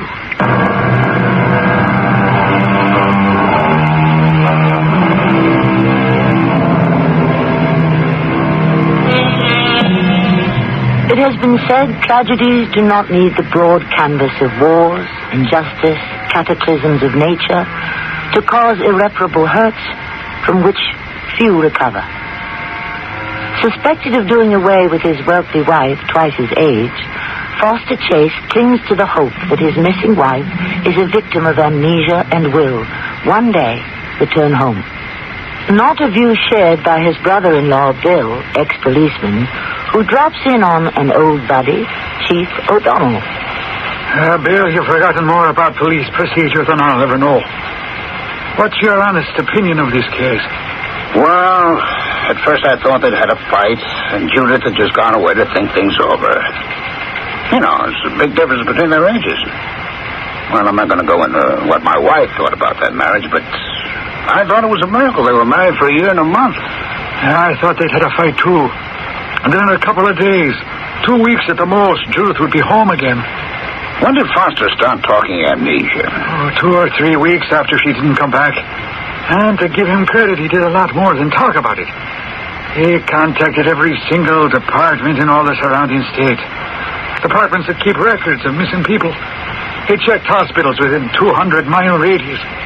And he was always on the phone somewhere. Could Judith have been kidnapped? Oh, sure she could. But why no demand for a ransom? That's been 4 months now, Just about. What does that say to you? Maybe Foster killed her. A probability? A possibility. I don't have a shred of evidence. We've been over that property pretty thoroughly, even the quarry where Foster says they went walking the last evening. Mac, here's the way I see it. One, she's somewhere in that stone quarry. That means she's dead. Whether he pushed her or she fell, we don't know. 2, she walked out, decided she'd made a big mistake marrying him. She may have bank accounts in Switzerland, so she's gone somewhere on her own to cool off and think things over. 3, she really has amnesia. Look, is it possible to find out whether she's got bank accounts in other countries or even other states? Sure it is. She's got lawyers. I'll go see them. It isn't that I've given up on the case, but I thought the best move was to keep tabs on Foster, and that's what we've been doing. He doesn't know it, but we know every move that he makes. How much of an inch-by-inch search have you made of the quarry? Not much. You can't do it. There's no safe way of anyone getting around it or down inside it. The side slopes are steep. There's water at the bottom. It's like a moon crater. I wouldn't risk anyone's life exploring the place. How about a derrick and ropes or getting a mountain climber down in there? Who would pay for it? Not Foster. He is convinced his wife is alive and wandering around somewhere. Besides, every week there's another rock fall or slide. If Judith is buried somewhere in there, I don't think she'll ever be found. So tell me, how long are you staying in town? Oh, I don't know. Sort of depends on my wife. She's hanging around the house hoping that Foster will betray himself. So she doesn't believe her sister's lost her memory. She sure doesn't. Whenever Foster isn't at the house, she snoops into every room and opens every drawer. Is that what she's doing now? No. I left it downtown to do some shopping. Foster, he didn't come into town with you. No, he said he wanted to stay at the house. Had some calls to make. What did I tell you? He's always on that phone.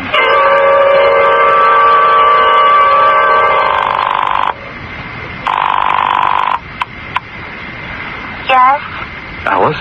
Yes, who's this? Foster. I haven't heard from you in a long time. Well, I've got visitors I can't shake or I would have been down. Huh? No, they're no problem. It's relatives. Well, you told me you were an orphan. No, hers. Oh. Well, what do they want? What do snoopers usually want? To find out something they don't know. It's Judy's sister, Ancestra. Ancestra? Is that a name? It means digging up the past. It would. Anyway, I thought I'd call to let you know why I haven't been out to Denver. I miss you. I miss you, too. But we'll be making a connection again.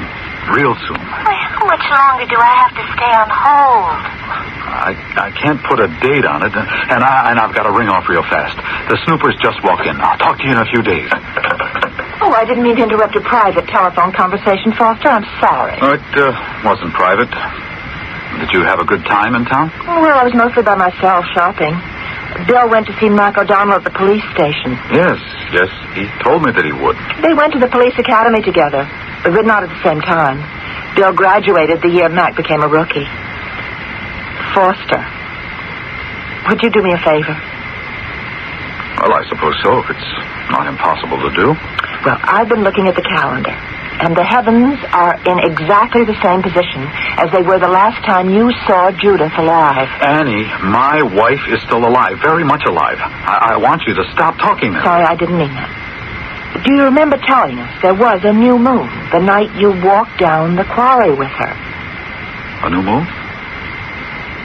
Did I say that? Mm-hmm. And it's exactly like that tonight. And what I'm asking is, could you take Bill and me to the same place you walked with her?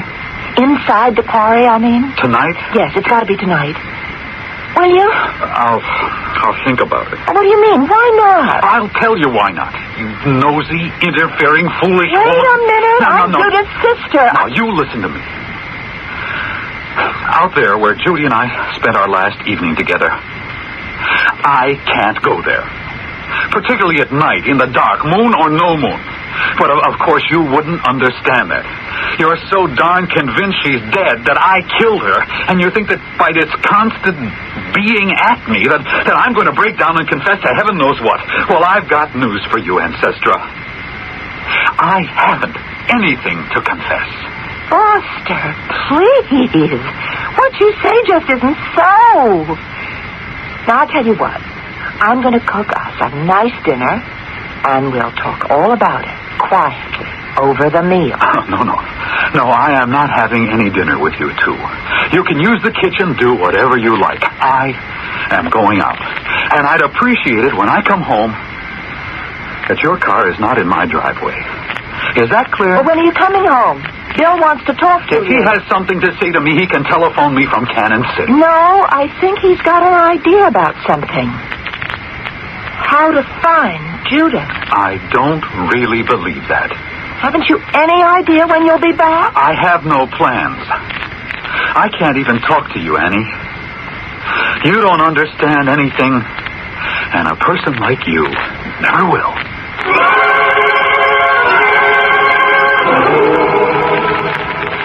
She was really getting under my skin.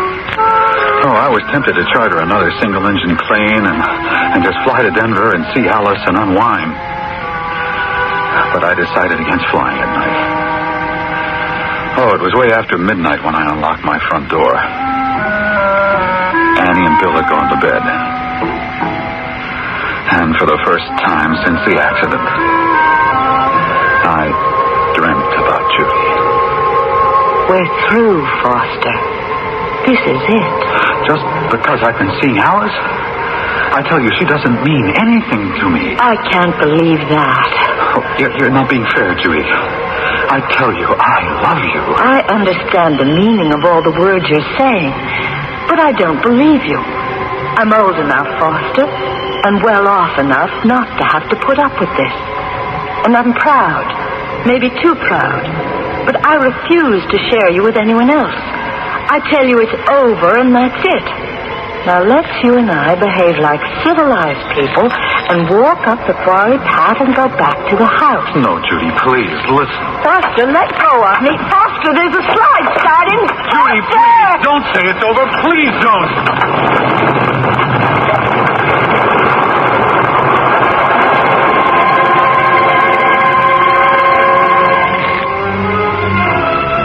I woke up in a cold sweat. Had I been screaming out loud? Oh, the house was quiet. I tried to think back to the dream. Was that how it happened? Had I taken hold of her to convince her? Had she lost her balance and fallen? Had the rock fall swallowed her up? Because when I came to that night in the quarry, I was lying on my back with nothing but stones all around me. The path we'd come down was gone. I didn't see Judy anywhere. I didn't know how long I'd been lying there. Was it a minute? An hour? It was still dark. I called out to her. Judy! Judy! Can you hear me? Can you hear me?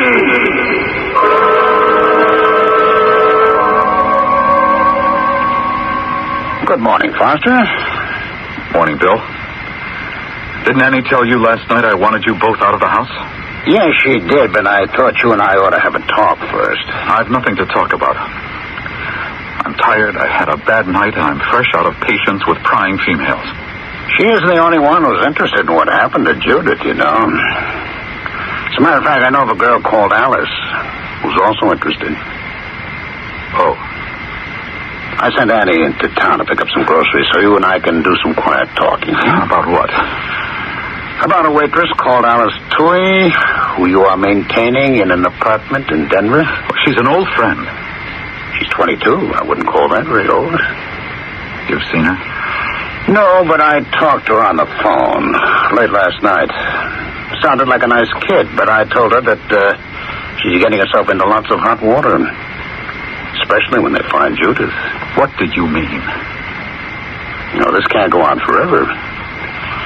If Judy's dead, your little friend Alice will be asked a lot of questions. But I'm not even considering that Judith could be dead. I've held on to that hope for a long time, and I'm not giving it up now. Did she know about Alice? Yes, she did. Well, I'm glad you told me the truth about that. You see, about a week before this happened, Judith wrote Annie a letter. It said, "Don't be surprised if one day you open the door, you find me on your doorstep. I've reason to believe one of Foster's former girlfriends is still in his life, and I'm going to teach him a lesson. Throw a real scare into him." That doesn't mean I killed Judy, does it? You could help clear yourself if we all took a little walk around where you saw Judith last. You mean in the quarry? Do it this afternoon. Annie said something about doing it by moonlight. That's nonsense. Look, Chief O'Donnell has been over there time and again. Not you? No. No, I can't bring myself to go anywhere near the quarry. I can't. Look, you must understand that. I don't know how Chief O'Donnell will take that attitude. What difference would it make to him whether I've been back to the quarry or not? He doesn't know about Alice. So? The motive. Alice, the motive? You think O'Donnell would believe I'd do away with Judy for that girl? It's been done. You wouldn't be the first. Bill, you couldn't be more mistaken. Can't you believe me? No, I can't. Look, there is no way I could find the exact spot where we were. There have been dozens of slides since then. I'm sure the path is gone. For your sake, Foster, you told me you came to and went home and Judith never showed up. For your own peace of mind, wouldn't you like to know if she is somewhere in that quarry, even now? No, I don't want to know that. I want to go on believing she's alive and she'll come back to me. That's what I want for my peace of mind. What made it all so incredible was that I couldn't be sure what had happened. Did I push Judy that night so she stumbled and fell? Was she alive when I was hit on the head by chunks of rock from the slide? Had I already seen her dragged down the quarry by the rock slide? Yes or no? Oh, my mind refused to remember it that way.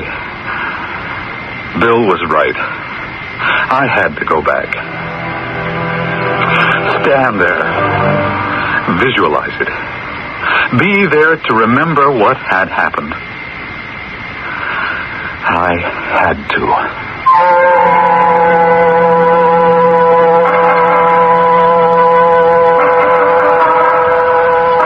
There's an interesting parallel in one of the earliest documented crimes, the slaying of Abel by his brother Cain. Had Cain not remained in that field, would the Lord have found it?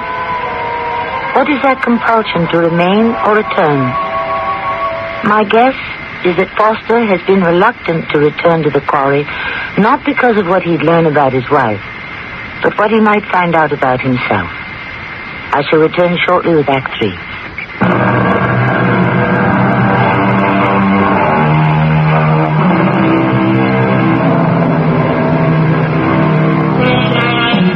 It is my privilege to occasionally delve into the psyche of the characters we meet together, to know things about them they may not even realize themselves. I think Foster, secretly and truly, believes he did cause his wife's death in the quarry, and all his talk about amnesia and her eventual return is just that, talk. It is the same afternoon, and Foster has led the way, bringing Bill and Annie to the top of the crater or rim of the quarry. Bill, what's he going to do with that rope? He's tying it to the base of that big tree the way mountain climbers use a safety rope. Oh, you mean that's for us? Mm-hmm. All of us. I'm sure he's going to be very careful we don't descend too far without being able to get out. I just can't believe the police haven't searched that place down there for Judith.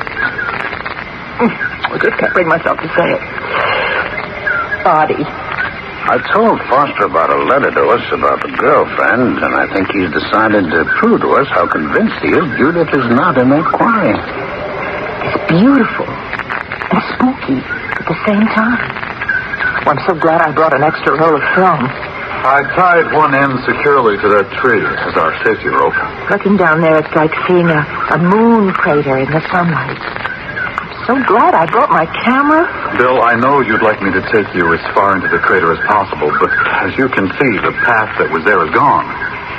And there doesn't seem to be any other. I do know where we started from. By the tree I've tied the rope to. So we can't be far if we inch our way straight down. It may be the path opens up further down behind those boulders. I have to warn you that rock slides start for no accountable reason. At any time, day or night. Annie, I don't think you ought to risk it. No, Bill, I'm going to go down with both of you. Well, that rope tied to the tree is knotted every 10 feet. If anything should happen, we've something to hold on to. Oh, does it mean we should talk in whispers? Even a whisper can start a slide. As little noise as possible is best. The idea is I will lead you approximately to where Judith and I walked, where we were overtaken by a slide, and we'll look carefully to see if anything of hers is visible. She wore a pink dress. Okay, Foster. Lead the way. We'll let ourselves down holding onto the rope. Annie, you're in the middle. I'll bring up the rear. You know what that means, Bill. If there's any trouble and we holler, you're going to have your hands full trying to haul us back up. Let's hope I don't have to. You know what they say about fools rushing in where angels fear to tread? Well, the three of us got ourselves down to almost the end of the rope. And Bill and I had a good look around. Annie had wrapped the rope around her middle and was snapping away with her camera when it started clouding up. We got ourselves out of the quarry in record time and ran back to the house just before the sky fell in. Oh, boy. That sure came down to hurry. I'd forgotten how quickly these mountain storms develop. I'd have died if my camera got wet. I just can't wait to lay out all the instant pictures I took. Are you guys satisfied? Foster, whatever we thought, I want to apologize to you for any suspicion or anything else I've said. Oh, that's real nice to hear. What did you expect to find? I'm terribly ashamed. You see, we thought that... Oh, I'm going upstairs to make sure all the windows are closed. Annie isn't buying any of our furniture. Not that I blame him. Went to a lot of trouble to help us get down there and have a look around. And that, more than anything, makes me think he really had nothing to do with Judith's disappearance. But is that how you judge his guilt or innocence? Come on, Annie. As an old-time cop, I know when a man's willing to help you, he's clean.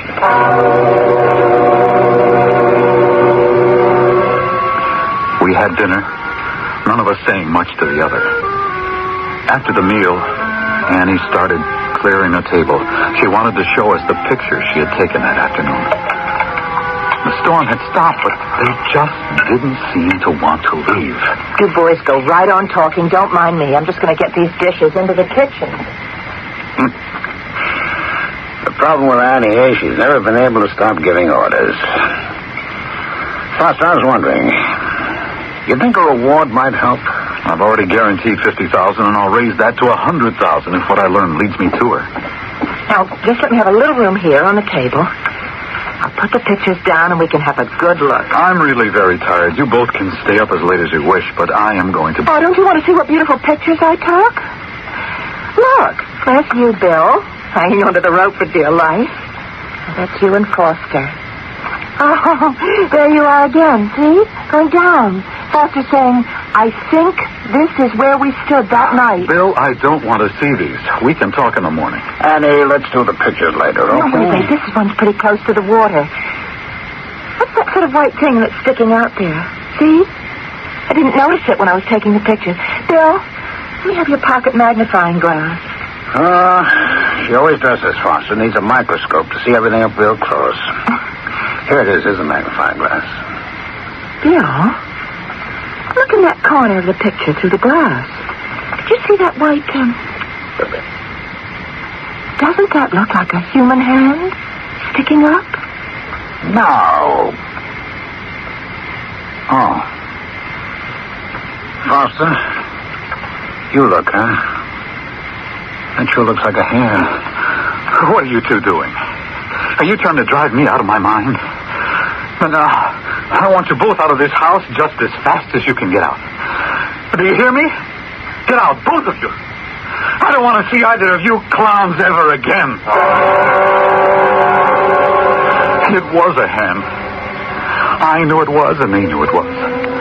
That this could happen after all the times the police were searching. Well, the rocks must have moved and exposed her hand. But I had to know for sure. I waited until it was very late.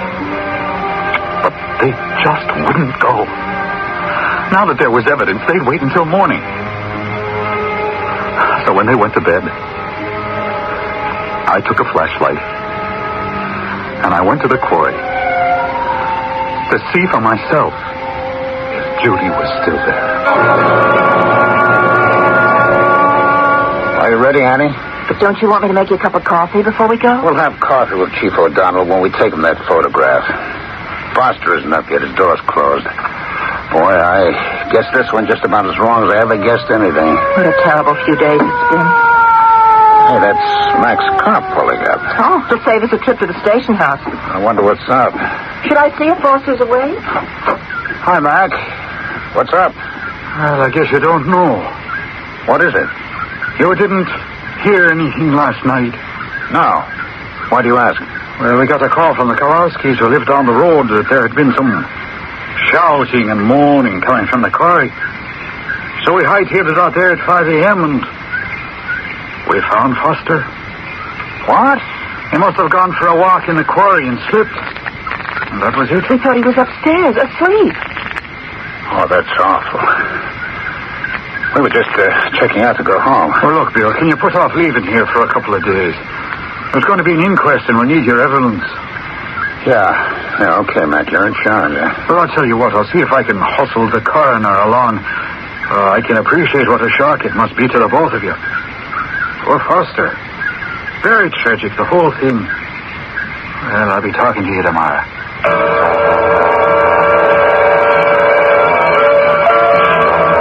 You think O'Donnell will let us go home tomorrow? I don't know, Annie. I wish you'd stop fussing. Can't you sit down with a book or the newspaper? For 3 hours you've been roaming around my house. Sit still, will you? I've been trying to get up enough nerve to tell you something. There's nothing to say, all right? It's not your fault. You happened to get a picture, and in it was her hand. He must have known it all along. And all that pretense of amnesia. They had a fight. He pushed her. She fell, or whatever. Why did he go back to the quarry last night? Because he knew it was her hand, that's all. Bill, it wasn't. That's what I've been trying to tell you. I have looked at that snapshot 50 times. And it isn't a hand. What do you say? It isn't. It's part of some branches of a broken, white-looking tree. The rest of the tree is on the other side of the rocks. It's very clear in another snapshot I took. It was not a hand. Oh, Lord in heaven. Someone's coming in the door. Judith! Judith! Is it really you? Annie, what are you doing here? And Bill, what a lovely surprise. Judith. Sit down. Are you all right? Well, I guess so. I feel all right. Judith, where's it been? Well, that's the funniest thing, really. I honestly can't tell you. It all seems kind of a blur. I was thinking as I walked up the driveway, maybe I'll go to a resort, rest up, improve my tennis game. It's a big responsibility, A responsibility? Yes. Well, Charlie dying and leaving me a widow with all that money. I think I ought to take it easy. Would you like me to help you up to your room? No, of course not, Annie. I'm not an invalid. I walked all the way up here from the bus stop. Now, you two just go on doing what you were doing. I'm perfectly all right. Oh, my Lord. We'd better get someone over from the hospital to take care of her. Just in case. She doesn't remember anything. She talks as if Charlie had just died. She doesn't know anything that happened after that. I don't know if it's awful or a blessing. My poor sister. She has been suffering from loss of memory for months. And it's what poor Foster was saying all along.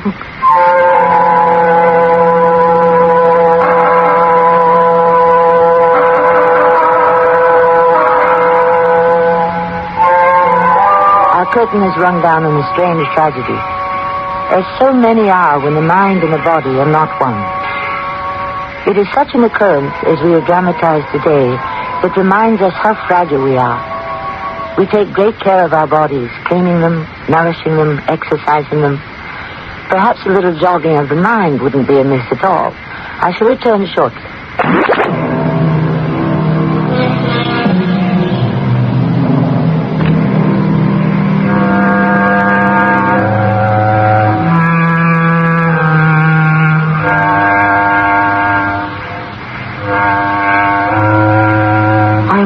Fascinated by the small piece of our bodies that rests upon our neck and shoulders. The mind, the brain. How it can influence itself and others. How it can create happiness. How it can suffer sadness. And how, when unwell, it can turn upon itself with terrifying results. Charles Churchill, 200 years ago, wrote, "With curious art, the brain, too finely wrought, preys on herself and is destroyed by thought."